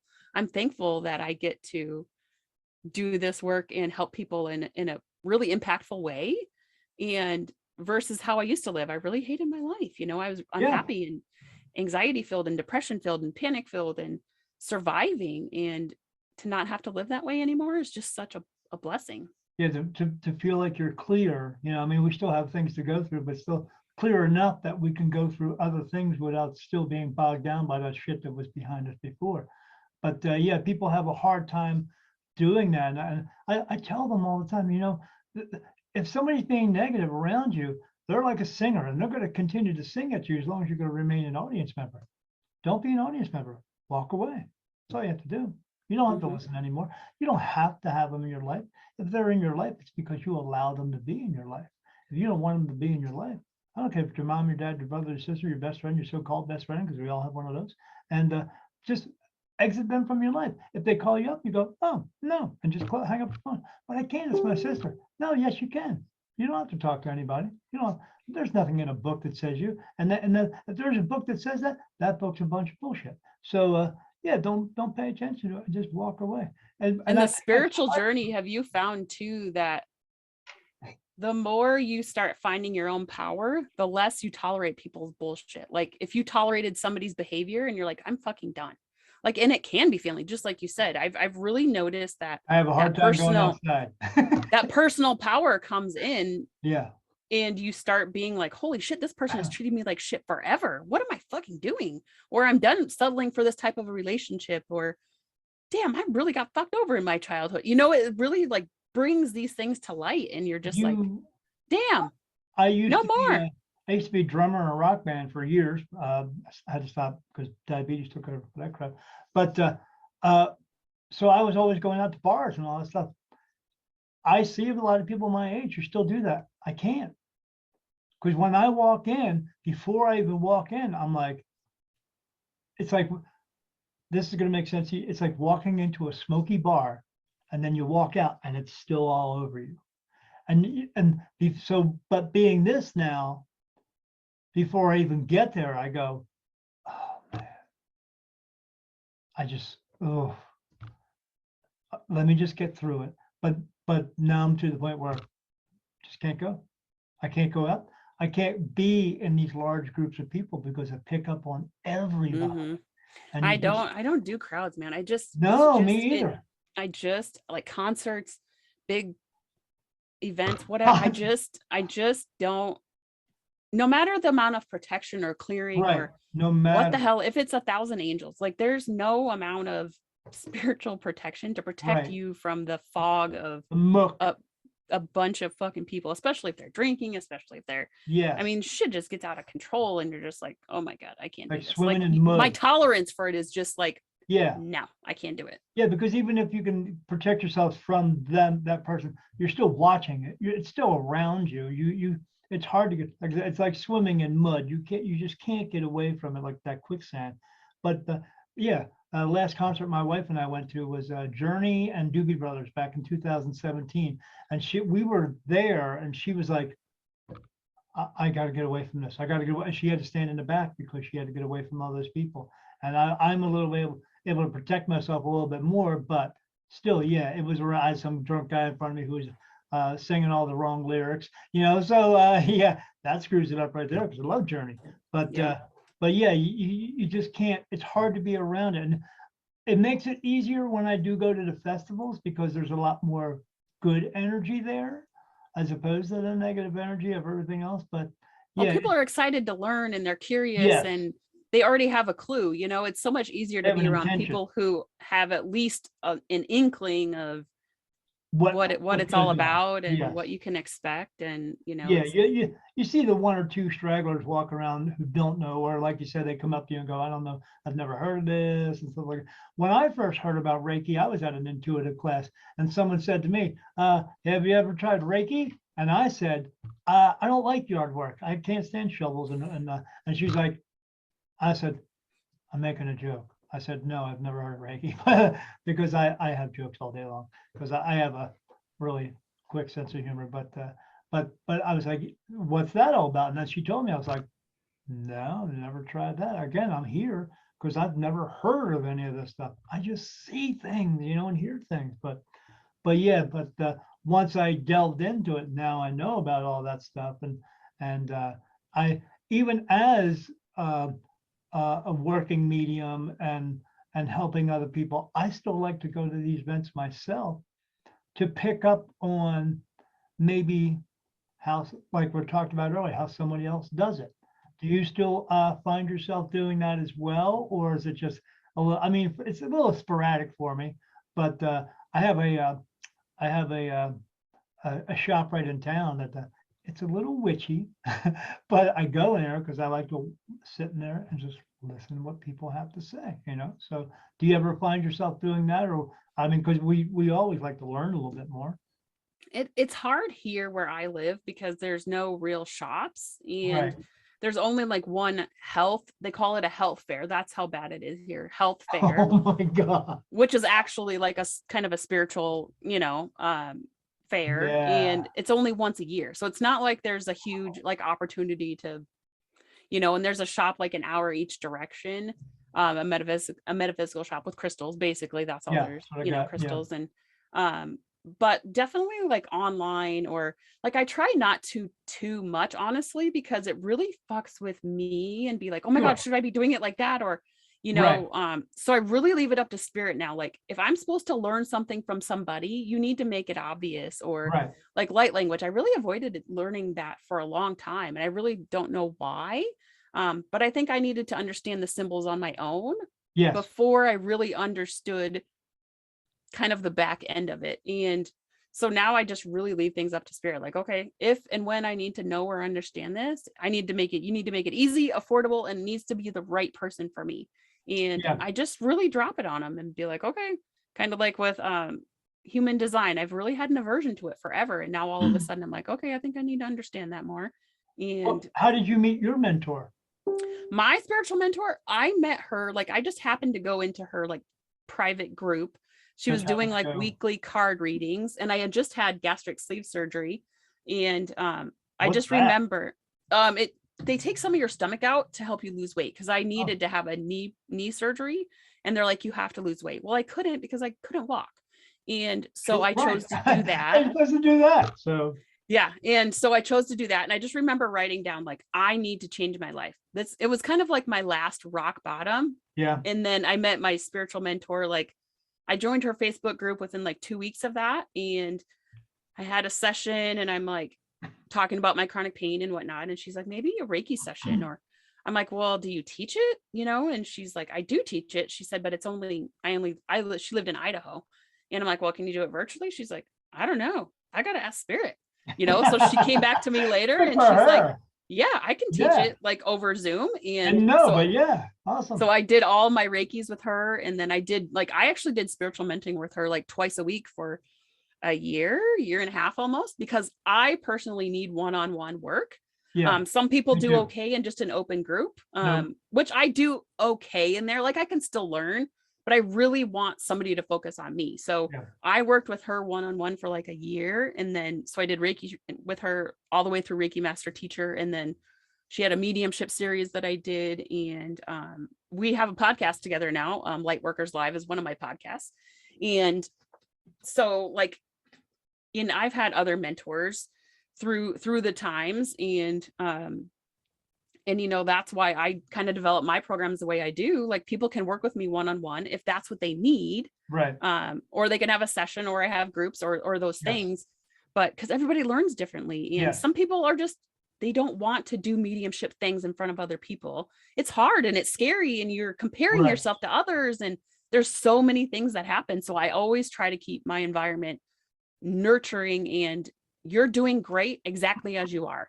We just need to bust through your fear. We need, like, whatever you're getting is good. You're not behind, or you're not this or that. It's because I was there. So I only really follow who spirit kind of guides me to, and I feel aligned with, because I don't need that mind chatter on my own of questioning my gifts, or, like I feel strong enough in my gifts that I don't have to question it, but there's still those things that come along and you're like, oh my God, am I doing it wrong? Am I not good enough? Or, we're still human. What I always tell spirit, I'm like, I am still human. Like you have to give me a fucking break, Yeah, absolutely. Yeah. I tell people that as well. I don't read books or other people's books. I don't watch other people's videos and stuff like that on YouTube. I'll listen to an occasional podcast, but I don't do the, and people say, well, where do you get all your information from? I said, well, they tell me. It's not always about asking questions. It's about asking the right questions. And sometimes I don't think about the right questions to ask, or in the right way. And my wife pointed that out to me in the very early on. She said, maybe you're just not, because I wasn't getting answers right away. Sometimes they took a little longer. And that was a patience thing as well, that having patience. But she said, maybe you're not asking the question the right way. So now I ask a lot of questions. Yep, that's what I had to learn too. Like, well, you told me that this was going to happen. And they're like, but you didn't. You were like really like open about it. You didn't. So now I ask like 20 ways, like, okay, well, is this, how is it this? Like, let's really cut out the bullshit. They're like, you have to be very literal. I'm like, fine, we'll fucking go there. Then that's what we'll do. Because that's the way that they think everything literally, I've even had other mediums say, oh, you don't need to ask them. So they don't want you to do everything they're telling you to do literally. I said, no, I think they do. That's what the way they say it is the way they mean it. So, and that's what it has to be for other people as well. If spirit tells you, if you ask a question, hey, should I go buy the red car? That means, yeah, go buy the red car. It doesn't mean buy the red car and maybe take some of the money and don't make a payment on it and go buy some jewelry. Because what happens then? It usually gets screwed up. And they go, yeah. I said, oh, so then it means literally, ask a question specifically, you will get a specific answer, because that's the way they answer. But yeah, even some other mediums have told me, oh, I don't take that literally. I'm like, are you serious? Really? How do you work a practice if you're not taking advice from what we would call, archangels or anything like that? They can see ahead of us, or how our lifespan is going to last, and you're not taking what they're saying literally, seriously. I just those people, I just go, oh, well, you have a great day today, and then I'm going over here and back to my booth, because holy crap, what the hell is going on? I don't get that from some of these. I don't know. So it's some of the unfortunate ones that I've met who have been doing this for 20 or 30 years seem a little jaded, I would about it, or they just, oh, I get answers, and I never take this for granted. Never take it. I get to talk to what we call archangels, because they're not men with wings, or they have shields and a sword. But I don't take any of that for granted. They have so much more knowledge than I could ever imagine having because of being human. But I know I'll get some of that when I get there, but I don't become a super being or anything. That takes a long time as well. But I don't take that for granted, and I see a lot of them here that do take that for. I see a lot of them that charge, $450, $500, $600,000 an hour, and I'm like, seriously? I mean, you were given this ability for a reason to do good things with it, not because you feel you need 6 cars and 7 houses and 10 boats. I don't follow that practice, but I find it. I think that's why I don't follow so many. People ask me that question. Hey, do you hear about this person hears me? You know that person me? And I go, yeah, we all know each other. Do you really? No, I don't know any of them. No. I didn't know we were supposed to know all of each other, because you and I get answers. But like I said, we do things differently because we receive them differently, and we do what works best for us. Correct? Yep. So I just like we were saying earlier, you let somebody come to you, and if they don't feel right with you, I just said, well, if you don't feel right with me, there's another guy right over here. Why don't you go ask him? Oh, well, aren't you afraid he'll take my money? No. If that's the guy for you, go be with the guy who's for you. People have a hard time with that, I think, as well. And I think they feel like, what, you don't want to work with me? It's like they feel hurt. Right. And it's like, well, that's really not what's happening.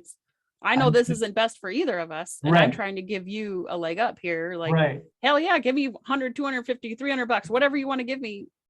But I'm not going to feel good about it. And I don't think you're going to feel good about it either. You're not going to recommend me if you don't have a good experience. And I'm not going to feel good about working with you if it's just not energetically aligned. Even when I do lives and when I talk to people, I'm like, look, I have all these classes and courses and I mentor and I do these things. But if I don't feel right for you, that's okay. There's tons of people that do the same things. You have to find who and what works for you.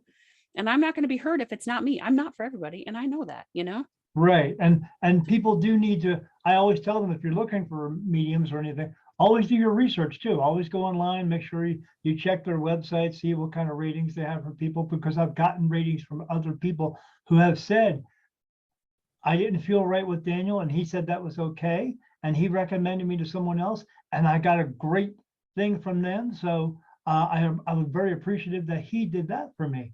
And sometimes they just need a little bit of nudge, I think. But it's even the people in this world, or in this, I hate to call it a business, but it is, are still a little bit, unsure of the way things happen as well.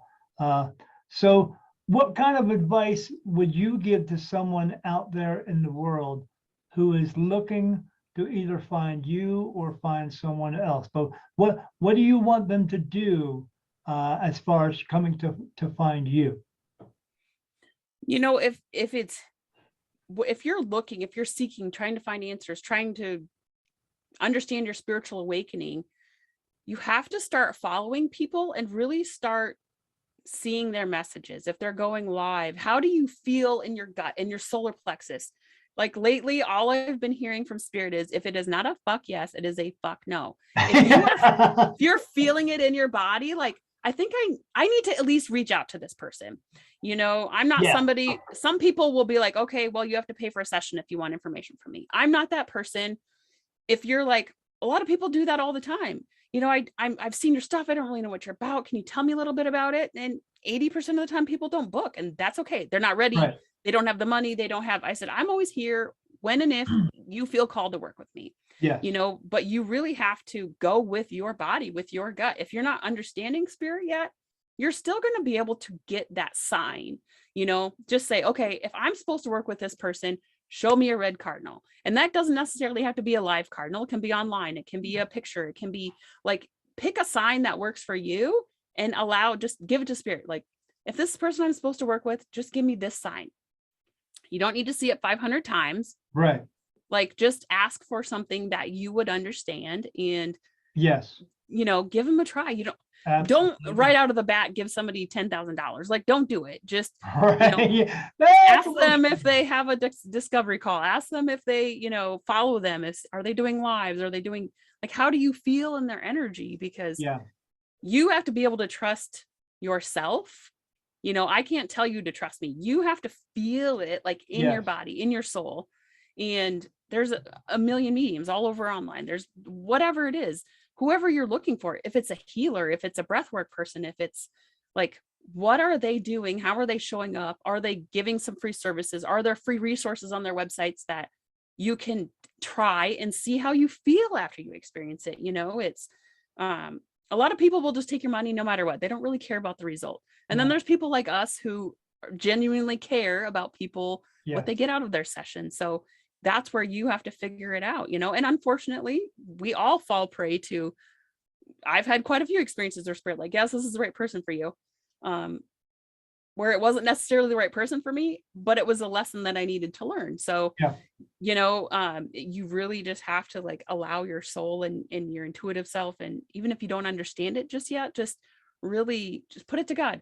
I really need somebody to help me with this. Can you please put that person on my path and make it obvious? I need my shit easy. I need it fast. And I need it, like, the person to be right for me. That's what I always tell spirit.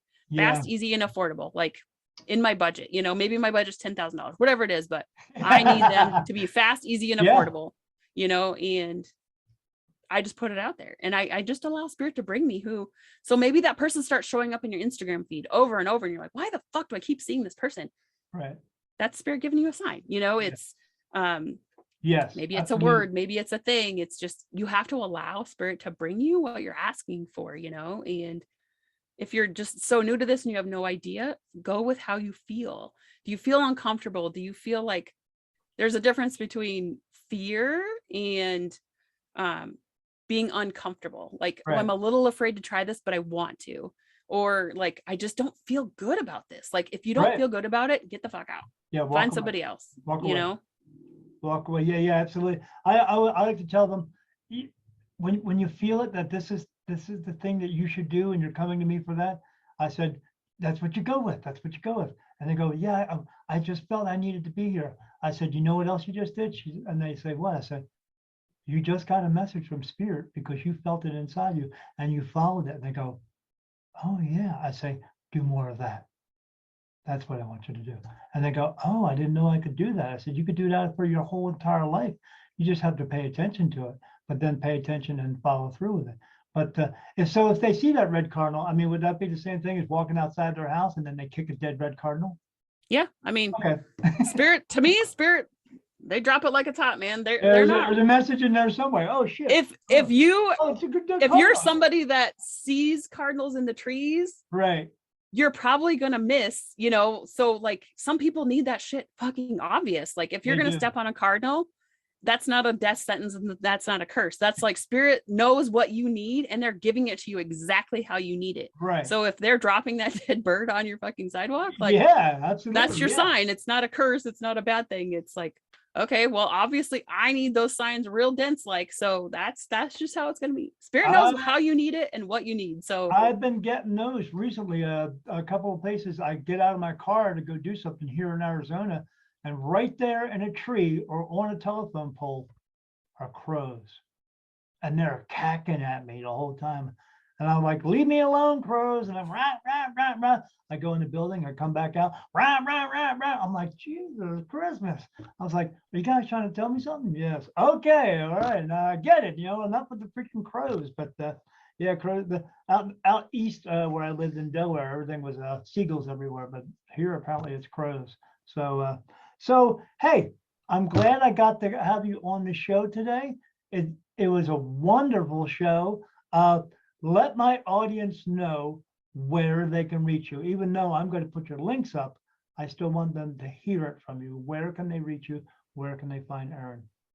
Yeah, so my website is vintagemoons.com, and you can find me on Instagram at Erin, Erin, Vintage Moons.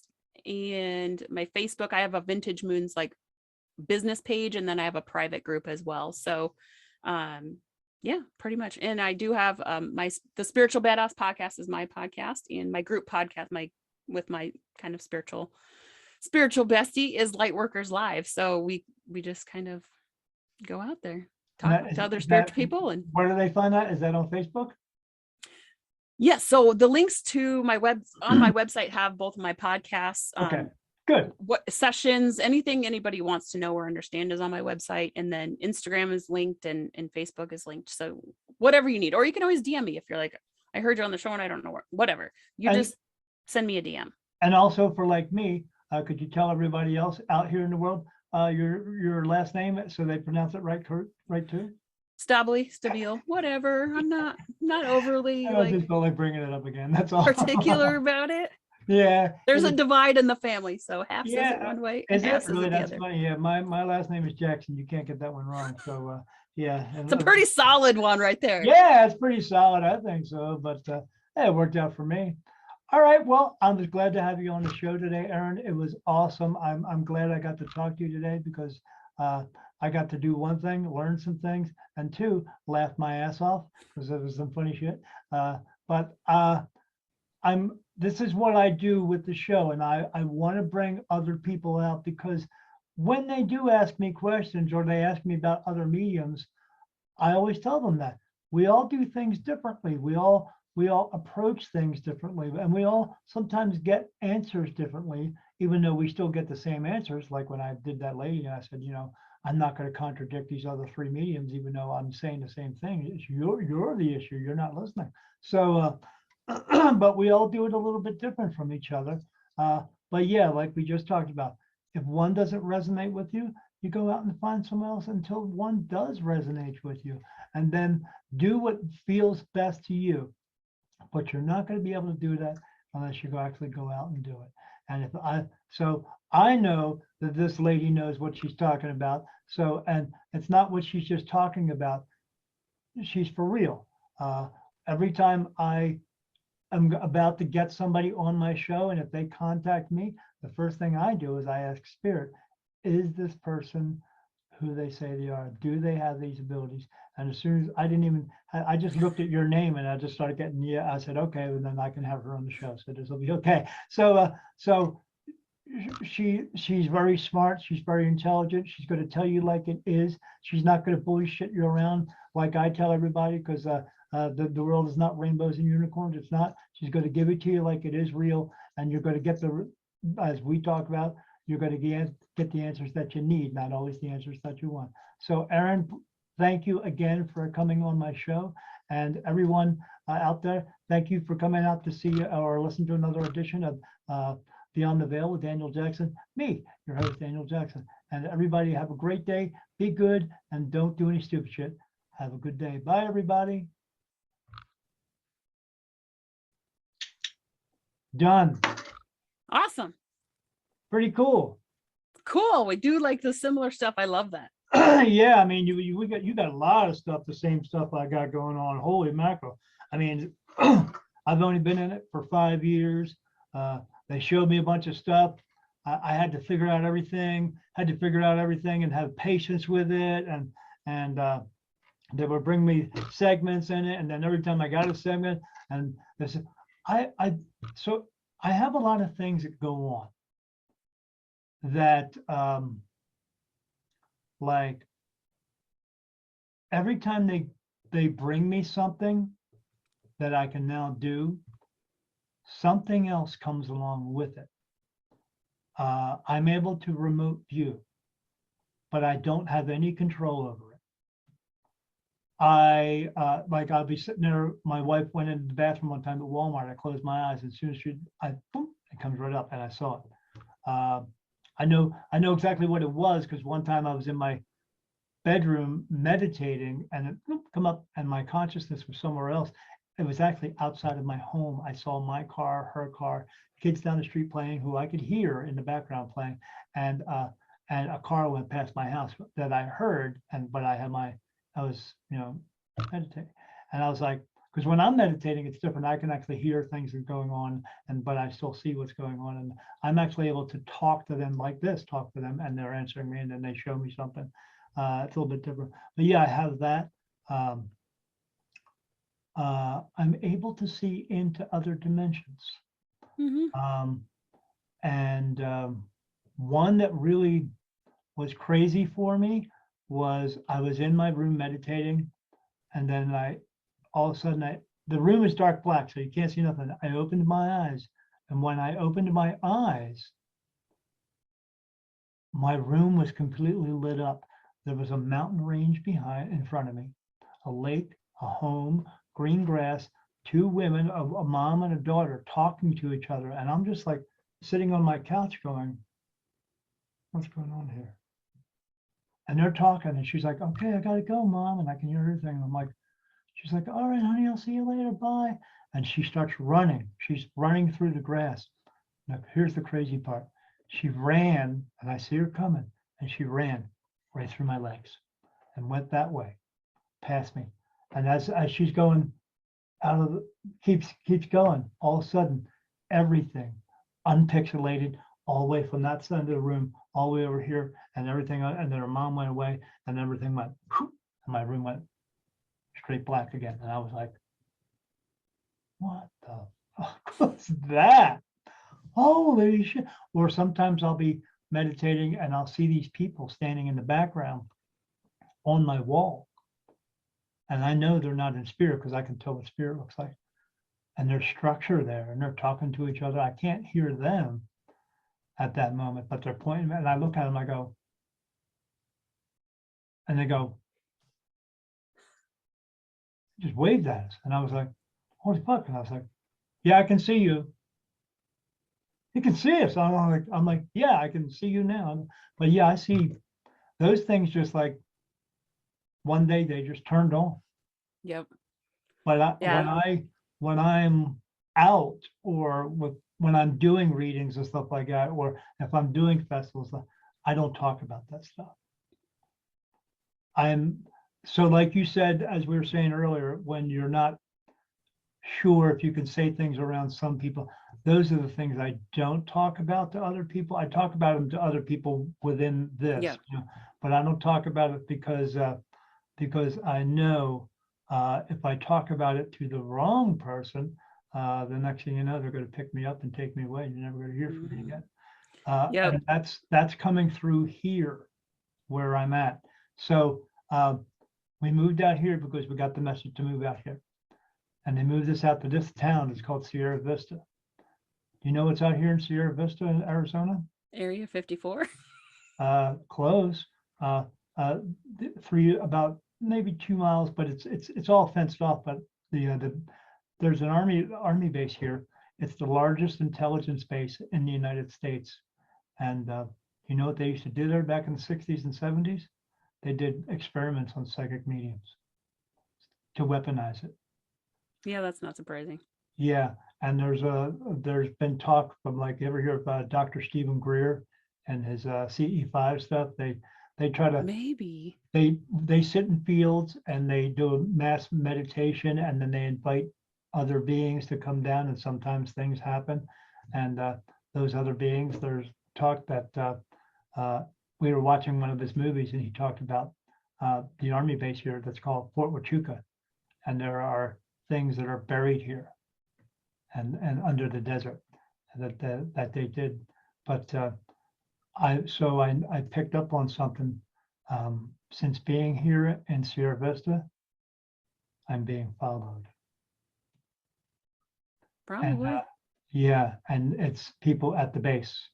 And so I was asking Spirit that, and they said, yes, it's people at the base. They are eventually, at some point, when things go really awry in this world, they will come and pick me up and question me and ask me questions. They're not going to harm me because they know there's something that I have that's different from a lot of mediums, and they want to know how I do it and how I'm able to, if I could teach other people to do it. You can't. I have something going on that I can't teach people to do. But yeah, I'm already being followed as soon as I step foot here. And it's not crazy when you experience, like I've had vivid dreams my entire life. And when I say vivid, like major things play out in them. My wife does the same thing. She's a strong empath, but yeah. And it like made me scared to sleep a lot because it was so real. Right. But now, like now that I understand, and I asked Spirit, I'm like, why did you do that to me as a child? I was petrified. I could not sleep. Sure. And they're like, because that's the only way we could get to you.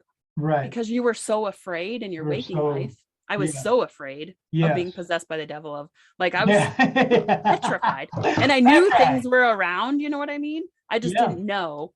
But like astral traveling for me is really kicked up. Like I'll start doing it while I'm driving. Like it's crazy. So I just start going other places and I'm like, oh no, we can't do that. I'm driving. Like, but people will astral travel in when I'm doing sessions for them, or a lot of times in my dreams, like people who have been kidnapped or like in bad situations. Yeah, my like, wife tells me about that stuff. Like I'm that person that's being harmed, but I'm also the observer. So I'm observing the situation, but I can also feel and know what the person is seeing or experiencing, which sucks because, you know, it's not good. Yeah, poor you.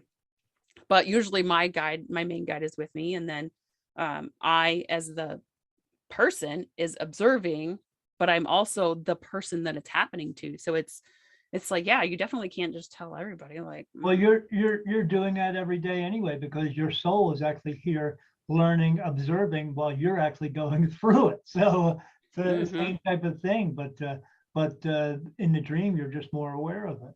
Yep. And it's just crazy what you can see, kind of like what you're saying with the things that you see, or you're just like, you blank out and you're like, what the actual fuck is this? You know, and you're just like, here now. Oh my God. Why is this happening? Yeah, I had to ask them that. Why is this happening now? And they said, well, it's something what we just worked on and gave you.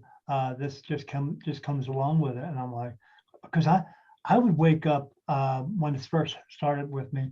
So you said you are able to decipher signs and stuff like very well, correctly. Yeah. So maybe you can decipher this one. So I would. So like I've channeled all of these, they all have a meaning. So if you like visualize these symbols and use them for what they're intended, like they can do cool stuff. Well, then this is going to make sense to you when I'm about to tell you. For a couple of weeks, I was waking up, you know, at that time, 2 and 4, I would wake up in the middle of the night and the room, everything in the room, walls, floors, ceiling, bed, everything was completely covered in what I would call hieroglyphics. Yeah. Like squiggly lines and all that. And my wife, and when I was first meeting with that group of people, I would tell them about it. And they said, well, why don't you write it down? I'm like, the thing about it is, so when I first come out of sleep, I'm in that, like that same type of thing you're in when you're meditating. You're aware, but not completely aware. And I said, so when I'm in that, I'm not going, let me find a page, because as soon as I would do that and go into regular human thought, it goes away, disappears. Yeah. And it went on. I haven't seen it since the very beginning, but I saw all that stuff and I was like, you should take my friend's light language class. I think she has one coming up and it will make a lot of sense to you.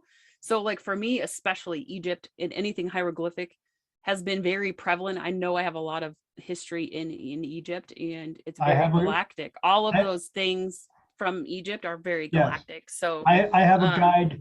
One of my guides, she touches me on the top of my head. I feel my hair follicles moving to show. Whenever I'm nervous about something, she starts touching me to calm me down. I like it when a woman does that, but I never knew why. But I found out it's because her doing it my entire life. And her name is Helen. We were watching Ancient Aliens or something, my wife and I, because love that show. Yeah, because sometimes they go, Ancient Alien theorists think this, and I look at my wife and go, they said the thing that they said it was, it's not. And I can't do that anymore. She gets angry at me because I answer everything. But so I saw they showed a picture of an Egyptian princess. And as soon as it came on TV, I got, Yep. oh, and I was like, what? And then I felt that on my head. I said, what, Helen? And she said, and I said, is that you? And I got, yes. And I was like, Yep. you're an Egyptian princess? Yes. So you were here like 5,000 years ago? Yes. And then she said, I walked on the earth and that's where I met you. And I was like, you met me there? What do you mean you met me? And then I heard we were in a relationship. I was like, what? We were in a relationship together? And my wife's sitting right next to me. She's like, what are you doing? I said, I'm talking to Helen right now. She said her and I met and we were in a relationship together. And that's where I knew her in one of my previous lives. And she's like, seriously? I said, yeah, seriously. And I was like, that's crazy. And now I know. So it was after that when she started showing herself to me. And when she shows herself to me, I see her eyes, but I can't see the rest of her face. And she's got this like mask thing on, it goes, and it had like diamonds in it. And I was like, now I know what you're talking about. But and I said, so is that, oh, look at that, man. That's cool. This is like what I that fucking hurt. That's what I've been calling them as personal power symbols. So I channel them. So like that's mine. And you know, it's like angels, galactic. There's just all they all have a meaning and a reason. And but yeah, so for me, like Isis, the Egyptian queen or whatever, she touches the middle of my back. So like she actually gave me when you this feel symbol. it, you know it's exactly her, correct? Yeah. Because she touches me in the middle of my back and it just gives me the, you know, full tingles in that spot. She actually gave me that symbol as well. And she's like, you need to put that. She showed me exactly where to put it on my body. Right. And she's like, you need to have it there so that you remember like the feminine stuff, like you know what I mean, and your power and that stuff. And but how we talked about earlier, how we so with that, like they tell me I'm not allowed to get any tattoos. I'm not allowed to drink. I'm not allowed to smoke. I'm not allowed. But my wife, she wanted to get, because she's having problems with sleeping, wanted to get some gummies. So we went here in Arizona. It's legal, buddy. So so we went to the store. She got the gummies, and I said, maybe I should take some of those gummies. And I got no. I was like, oh, can't take them. She's like, why not? I said, because they always tell me, in order for me to get clear messages, I have to have a clear mind. But that's just for me. It's not the same case for everybody else. Yeah, because of the other, I have a really big thing that goes on with me. And it's going to sound strange, but I'm going to say it anyway. So when you die and when you pass away, you get up out of your body, you stand up, and you see your body and go, oh, I don't need that anymore. And you take a step to the left, you look to the right, light turns on, you either go into the light or not. Beyond that light is another light that shines all the time. It's the light so on my business card, because you said something about it, and I was like, ding, so on my business card is my face, but everything else in the background is water and a lighthouse. It's a beacon of light. So, and I got told this when I first found out, because I see a lot of spirit. For me, it's like being in a room with 1,000 people, except nobody leaves and more keep coming in. Yeah, that's what I always say. It's a spirit rave. Yeah, and the girl came to, and the one medium told me, she said, well, you have an ability to see them, but the reason you're seeing so many is because they see you, they're coming to you. Mm-hmm. And I said, why? She said, well, because when I first walked into the room, I was going there to watch a show for her, but I didn't tell her I was coming. And when we walked in the room, my wife and I, she literally went like this. She went, locked eyes with me, watched me walk through the room, and then watched me sit down and stared at me for a minute. And then she went back to talking to the person she was talking to. And my wife looked at me and she was like, that was strange. What was that all about? I said, I don't know. She said, did you tell her we were coming? I said, no, I just bought tickets and said, we'll just go. Because she asked me to come to one of her shows because she wanted me to see how she does it. And I didn't understand what she meant by that. But she told me, she said, I saw you come in the room, because I went to her at the end of the show, and I said, yeah. So I thought that was kind of strange. Why? What? She said, well, I'm able to see you like spirit sees you. I said, what do you mean? She said, well, when spirit sees you, they see your light inside of you and they just see your body frame, but that's your soul. She said, but some of us have a soul that's brighter than others. I said, yeah. I said, okay. And I said, what do you mean some of us? She said, well, you're a medium. You just don't understand. You're untrained. And I was like, I am? What are you talking about? She said, well, you see ghosts all the time. They're talking to you and all that. I said, yeah. She goes, well, you are, but we'll get to that. I said, okay. And she said, but with you, they don't see you like that. And I don't see you like that. I said, what do you mean? She said, you look like a light bulb. All I see is a ball of light, just light. Can't even really see your body. And they don't see that either. That's what they see too. And I said, okay. She said, yeah, they probably come up to you and touch you all the time. And I probably feels like an itch or something. I said, yeah, I get it all over my body. She said, it's because they can't figure out what you are. So they're trying to touch you all the time. I said, what do you mean they can't figure it out? She said, oh, they're coming to you because they think you're the light into heaven. And I was like, what do you mean? She said, well, that's how I see you. And that's how they see you. So yeah. So they're coming up and poking you all the time. I was like, yeah, it just, she said, yeah, you'll figure it out and you'll get over it. I said, okay. I said, what am I supposed to do with that? And she said, that's when she said, yeah, you have to have a talk with God or the higher power, whatever you want to call them. And I said, okay, and figure it out. So when I did finally figure it out, and who I talked to, the archangels and all that stuff, I asked them about that because I was channeling. I'm able to channel with a bunch of people. Every time it happens, the words that come out, and when they talk, it's never them. You can just tell. And every time I hold their hands, I can do it with real mediums. It looks like they get struck with electricity. It's like crazy to watch it. And so my one guide, Helen, come through and she said, well, you're the shining light. You're my shining light. And I said, what do you mean by that? She said, you're the light, Daniel. And I was like, huh?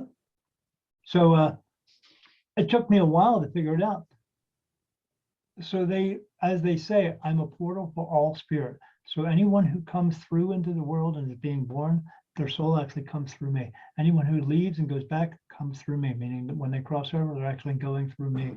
It's in one particular soul, and it happens to be in me. And it's weird too.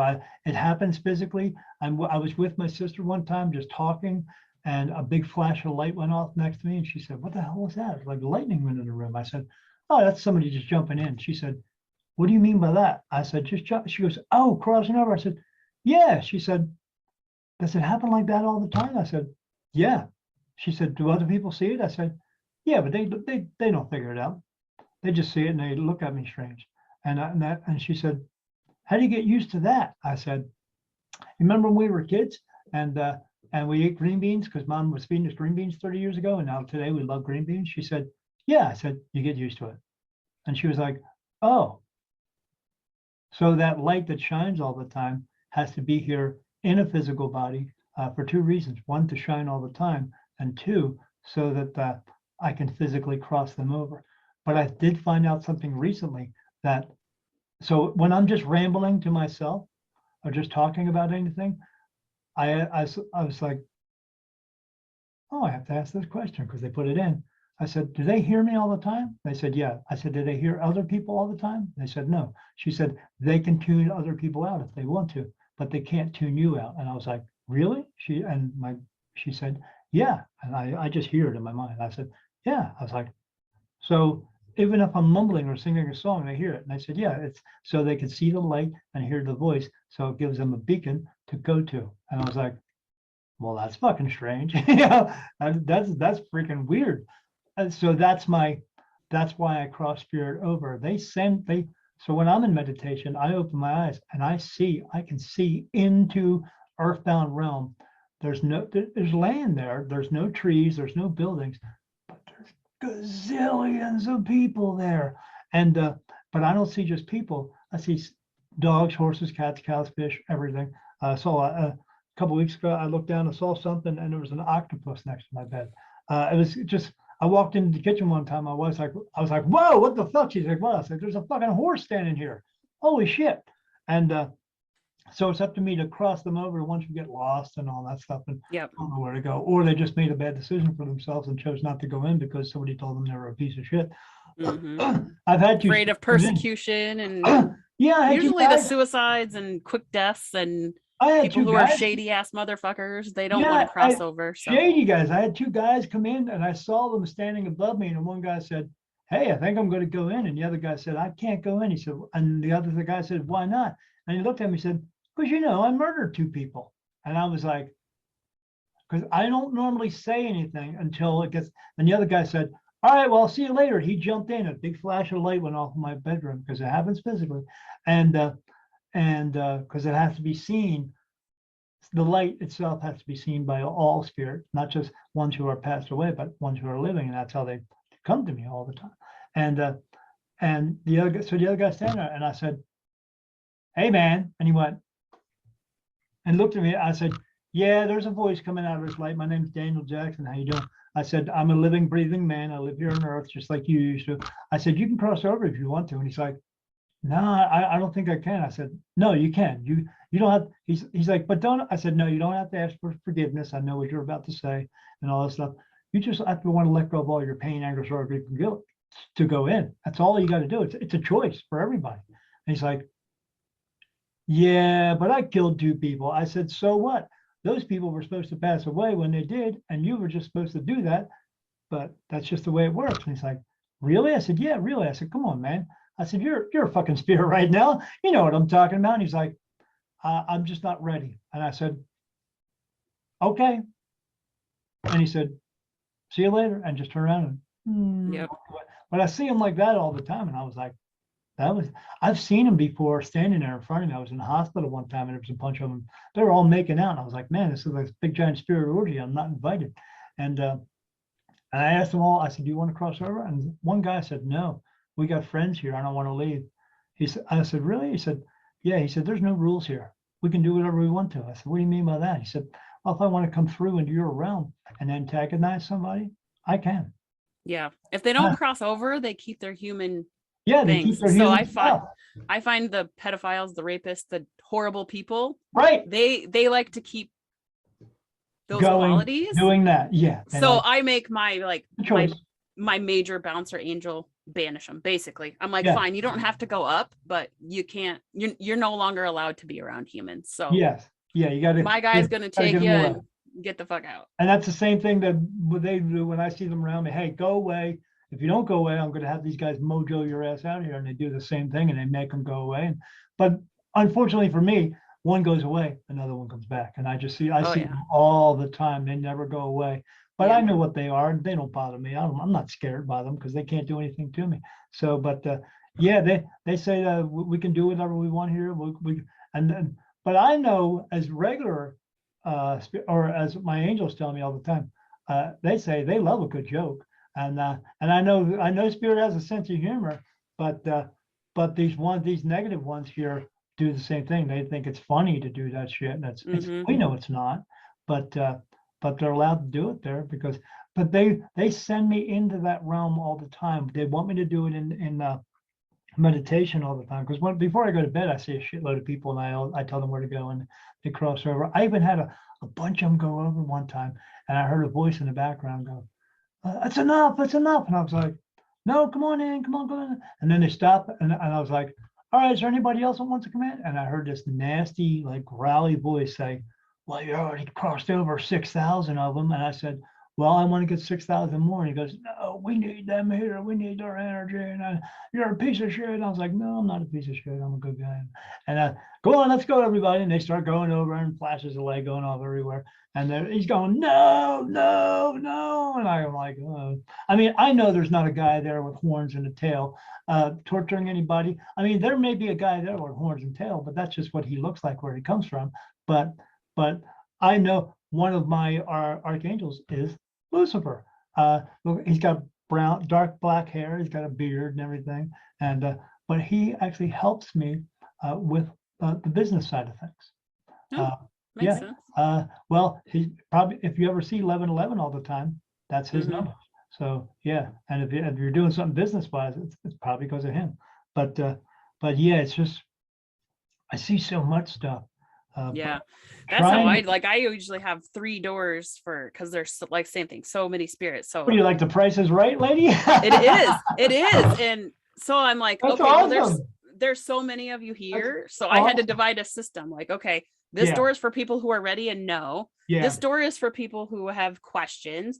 And this door is kind of for the shadier motherfuckers. You know what I mean? Like yeah, yeah, that one, if they're just like convinced they don't want to go, I just make my guy take them. But like the middle people, sometimes a lot of suicide, the like yeah. sudden deaths, like they're just confused. There was one guy who like murdered his family and he had his family with him. And like she and the kids wanted to go up and he wouldn't let her. I'm like, oh, this is not fucking happening. So Yeah. like I made my guy take him and let her and the kids, Oh, go absolutely. up. And but it just now I just do it. It's like, okay, if you don't have questions, just go. Like, and they just go. And like my angel Ophelia, I always call it, she opens the door and they walk up the stairs and like, it's like, well, that makes sense why it always feels like there's a rave, because there always is. They're just, you know, and we just moved into this house and there's been a weird spirit around. My daughter's like, there's a weird creepy spirit and he keeps staring at me. I'm like, I know, I got to make him go, because he was like a pedophile, like a rapist in life. And I was like, she's like, why do they keep coming? I'm like, you know why? Because we're all beacons. Like they see us, we stand out, and she's like, I know, it's just creepy. I'm like, I know, I need to get rid of him. He kind of hung around for a little bit and I was just like, I just didn't get rid of him and I don't know why. You just said something that resonated with me. Totally. What? So remember when I said I just had like 4 angels come in like a week and a half ago? Her name's Ophelia. Really? Yes. Well, there really. you go. Yep. Yes. She's been my angel. Like she's my guiding people up top angel. So she is the one that opens the door for him. So I'll just go through the names. Gabriel, Raphael, I'm sorry, Helen, Jesus, Gabriel, Raphael, Uriel, Amenadale, Azrael, Mazakim, Michael, Paul, Jacob, Daniel, Laziel, Ezekiel, Richard, John, Nicholas, Ansel, and then here's the new ones that came in. Jerome, Jacob, Jonathan, Jonah, Ophelia, and then Arthur. I forgot about Arthur. Yeah, I had 5 of them. 6, sorry, in the past week and a half.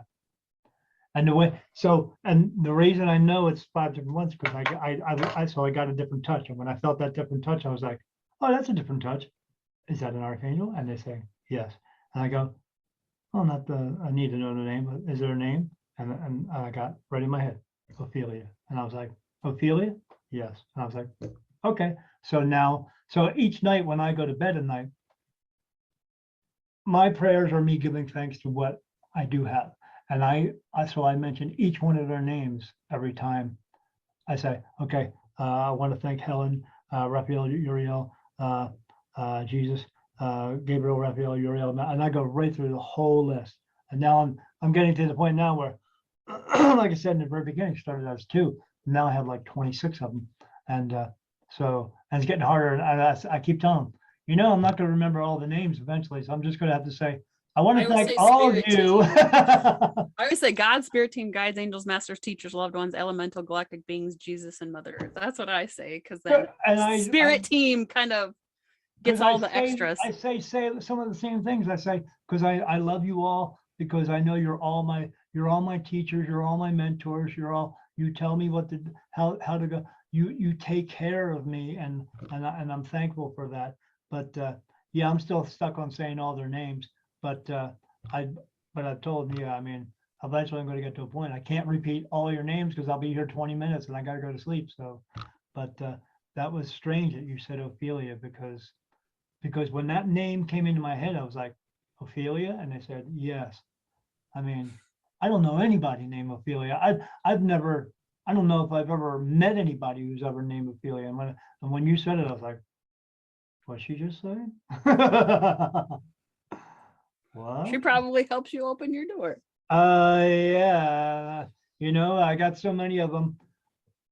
It got to a point where I was driving down the street one time in my car, and I started talking to myself, as we all do.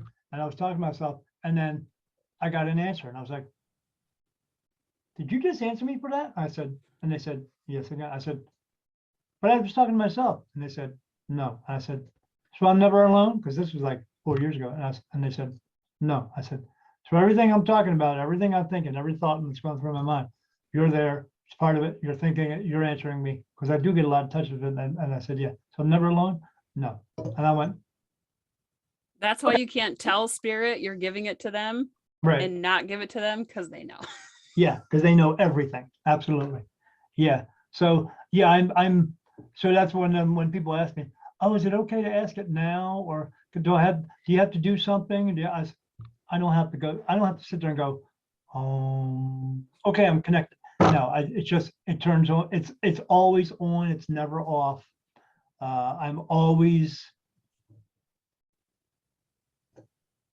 they've been telling me lately to take more breaks and stuff like that, because I'm always available, because all spirit that comes in and goes back and all that.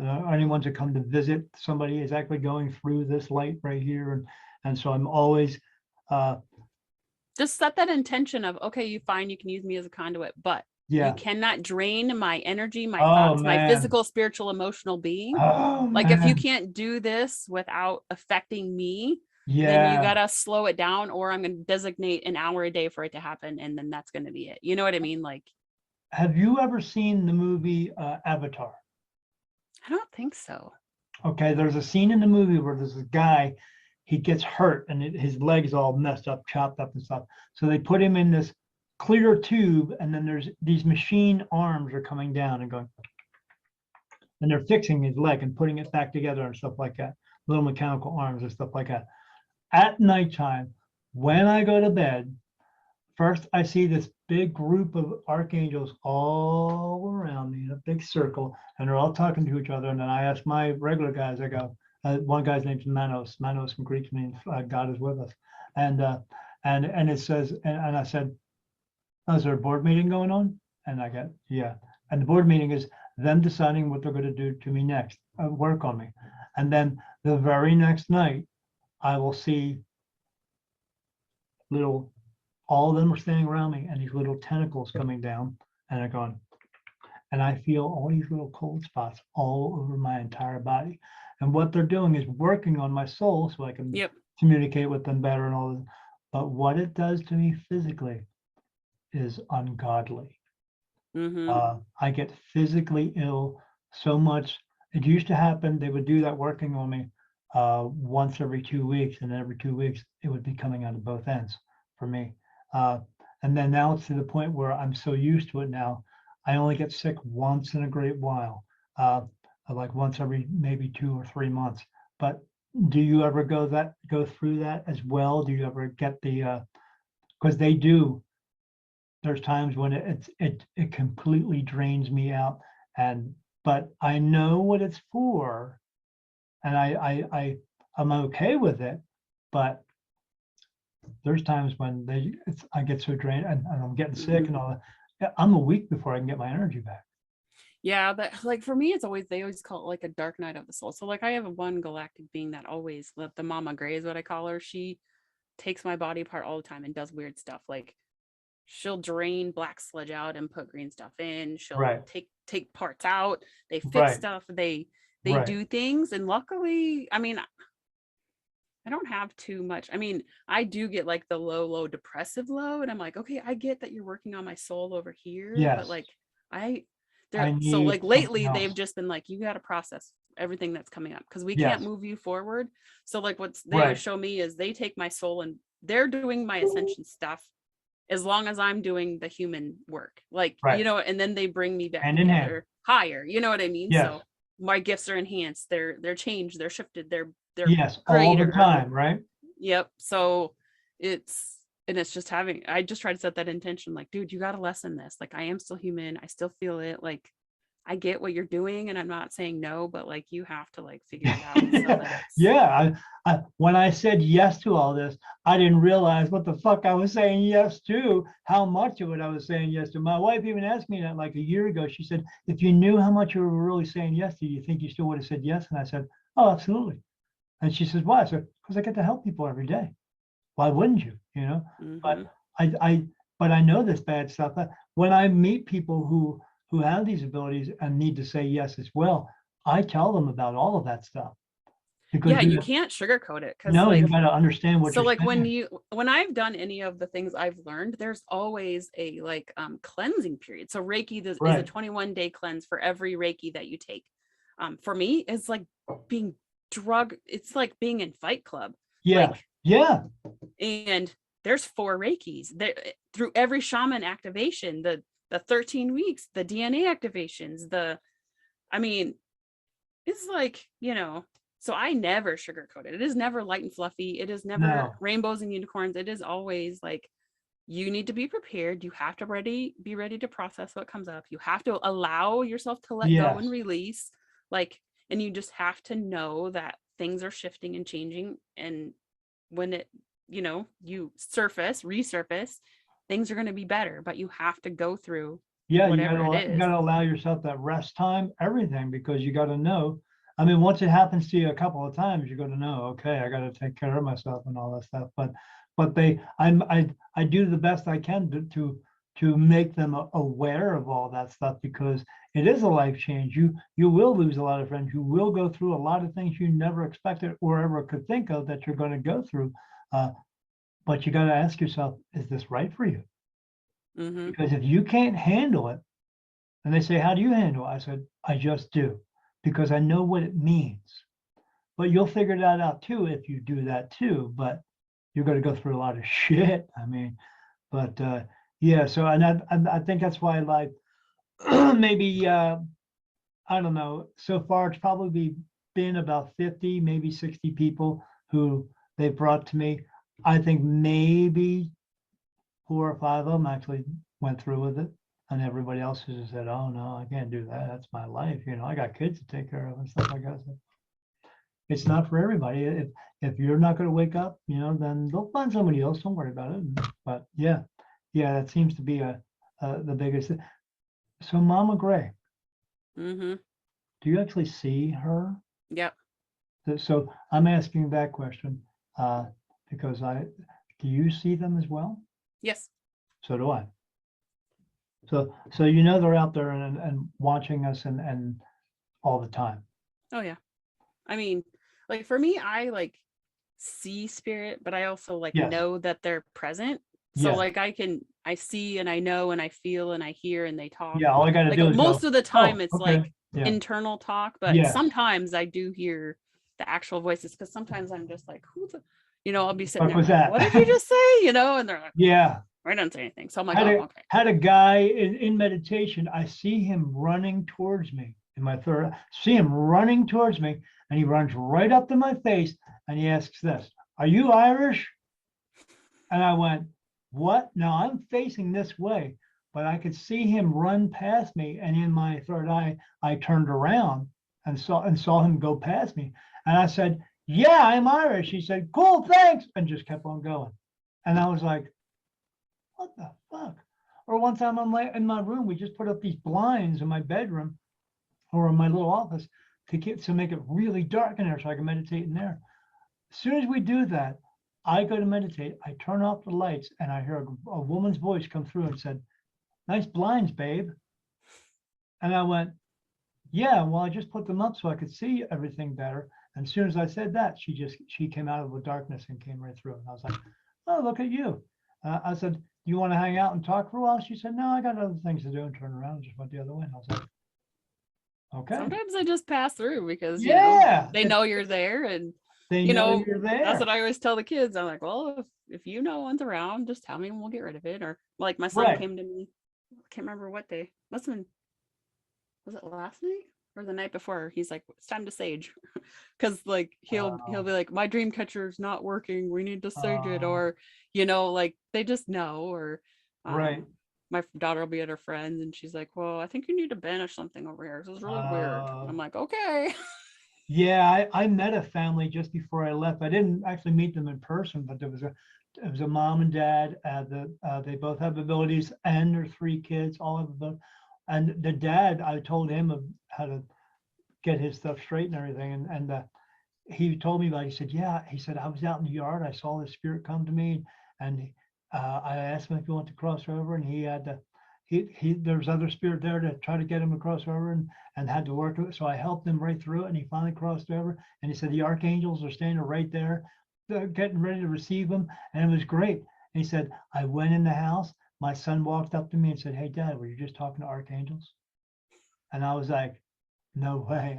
He said, "Yeah, my son has it too." Because that's when I found out my son has it too. I was like, "No way." I said, "That's really cool." And so then I started talking to him, but then I moved away.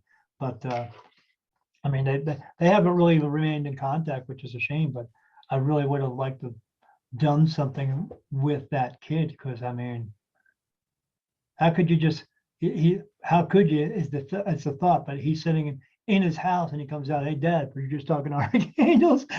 And his dad was like, what did you just say? So yeah, I wish I could have had more time with that. But yeah, I love getting in contact with them and stuff like that, but it's so hard when you do have to tell them the realism, all this, and then they go, oh, because they always come up, and when they talk to me, I always know they always just want the cool part of my gift. They don't want all the other shit. And when well, there's a lot of work to it, you know. Yeah, there's it's a lot of work.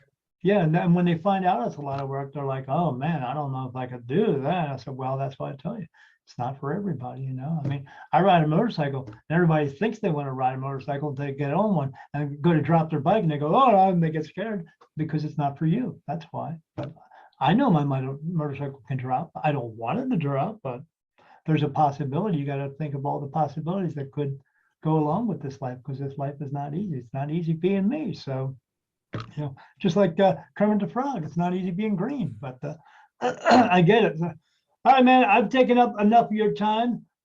What I will do is for the video, we will put all your links in there and stuff like that. We'll tell all about you. Your show probably isn't going to come out for about 2 or 3 months, but because we have so many shows, we're trying to go. I have enough shows to your show is probably going to end up being a 2-part series because there was so much stuff, and but we have enough shows that are going to last us for like the next 6 or 8 months. Nice. But when it does come out, I'll make sure that I send you a message, either email or through your messenger, to let you know, and I'll send you a link then I can too. share it out and stuff. Yeah, I want to send you a link so you can share it out and stuff. I'm going to send you my friend Rachel on yeah, please do, on Instagram, because I think that you would like her light language class. I would like to. I'd be interested in that, absolutely. Yeah, because it'll make a lot of sense to you. Let's say that. Yeah, because that thing has been the one thing that I've never really touched upon with them. Why did I see?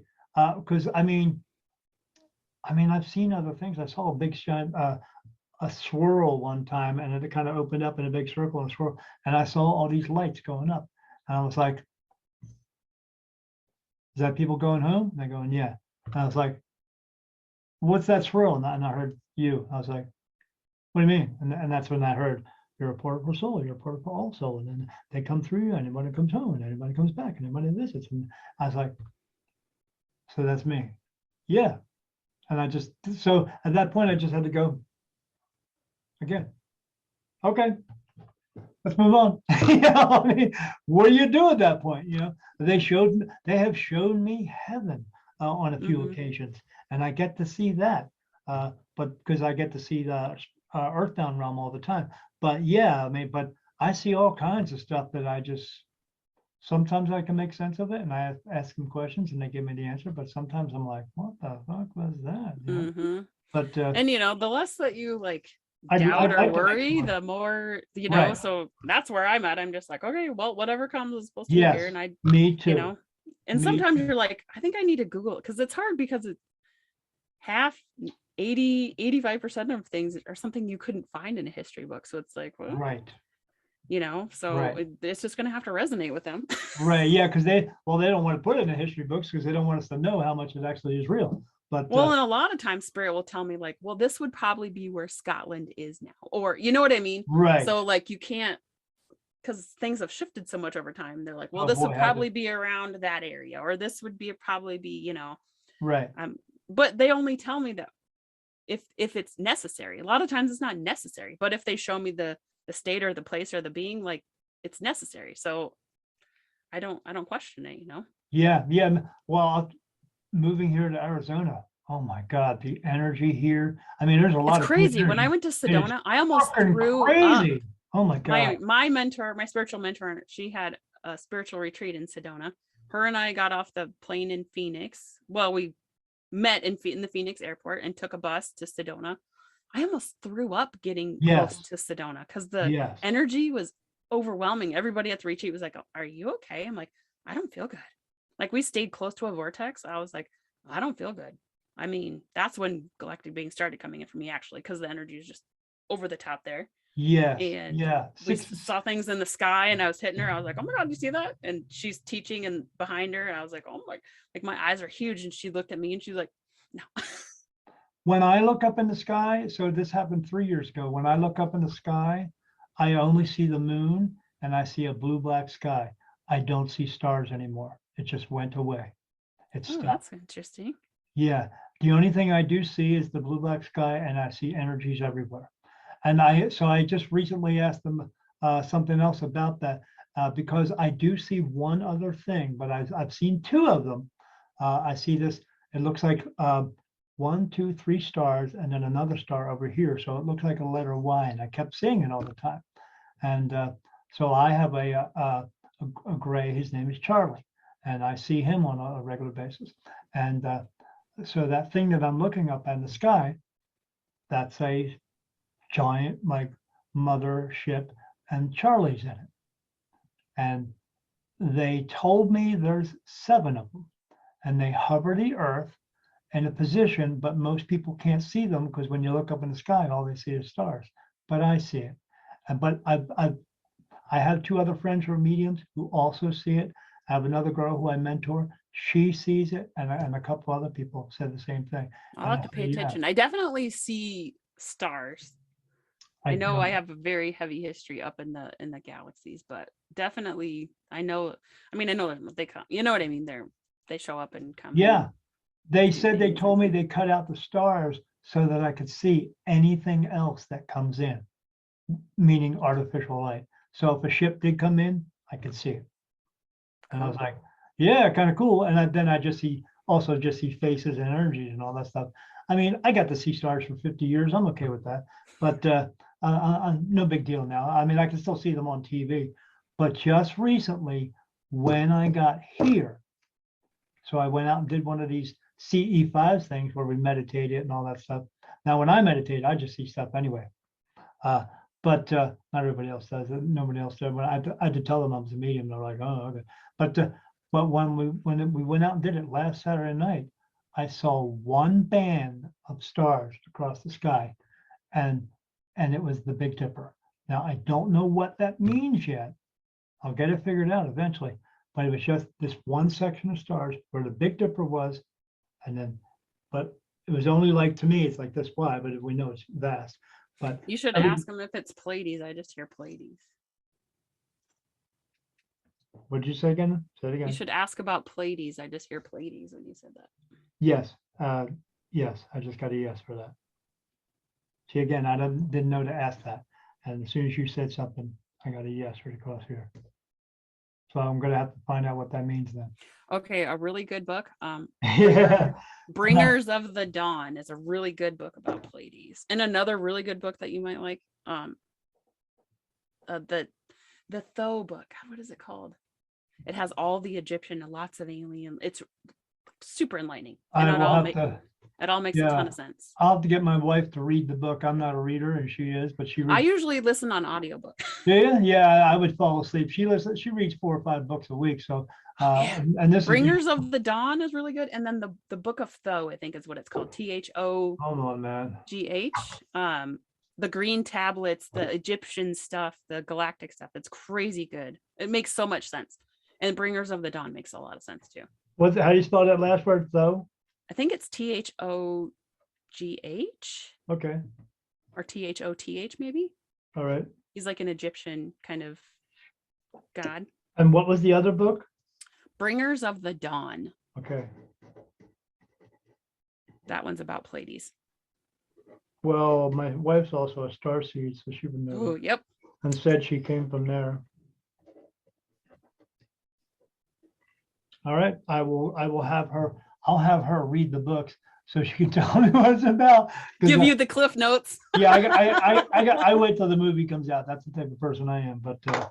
But yeah, so when we get everything figured out, I'll send you the link.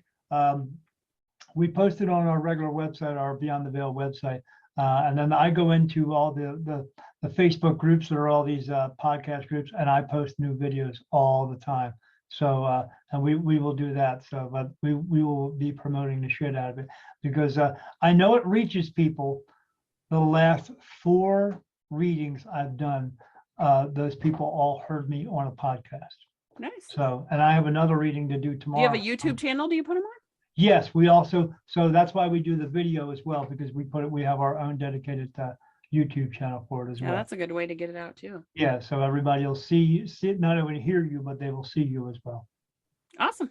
Awesome. Thank Okay. you very much. I'm glad you're that we got to welcome. connect, and we'll have to keep in touch. Yeah, yes, absolutely. Yeah, because I'm going to have to check out your Facebook page and see what's going on there, because I'm going to have to look at all that stuff. But and get my wife to read these books, because yeah, I have to figure this shit out. More books? Yeah, more books. Yeah. I got a whole library of them. Yeah, absolutely. All right, I appreciate it, Erin.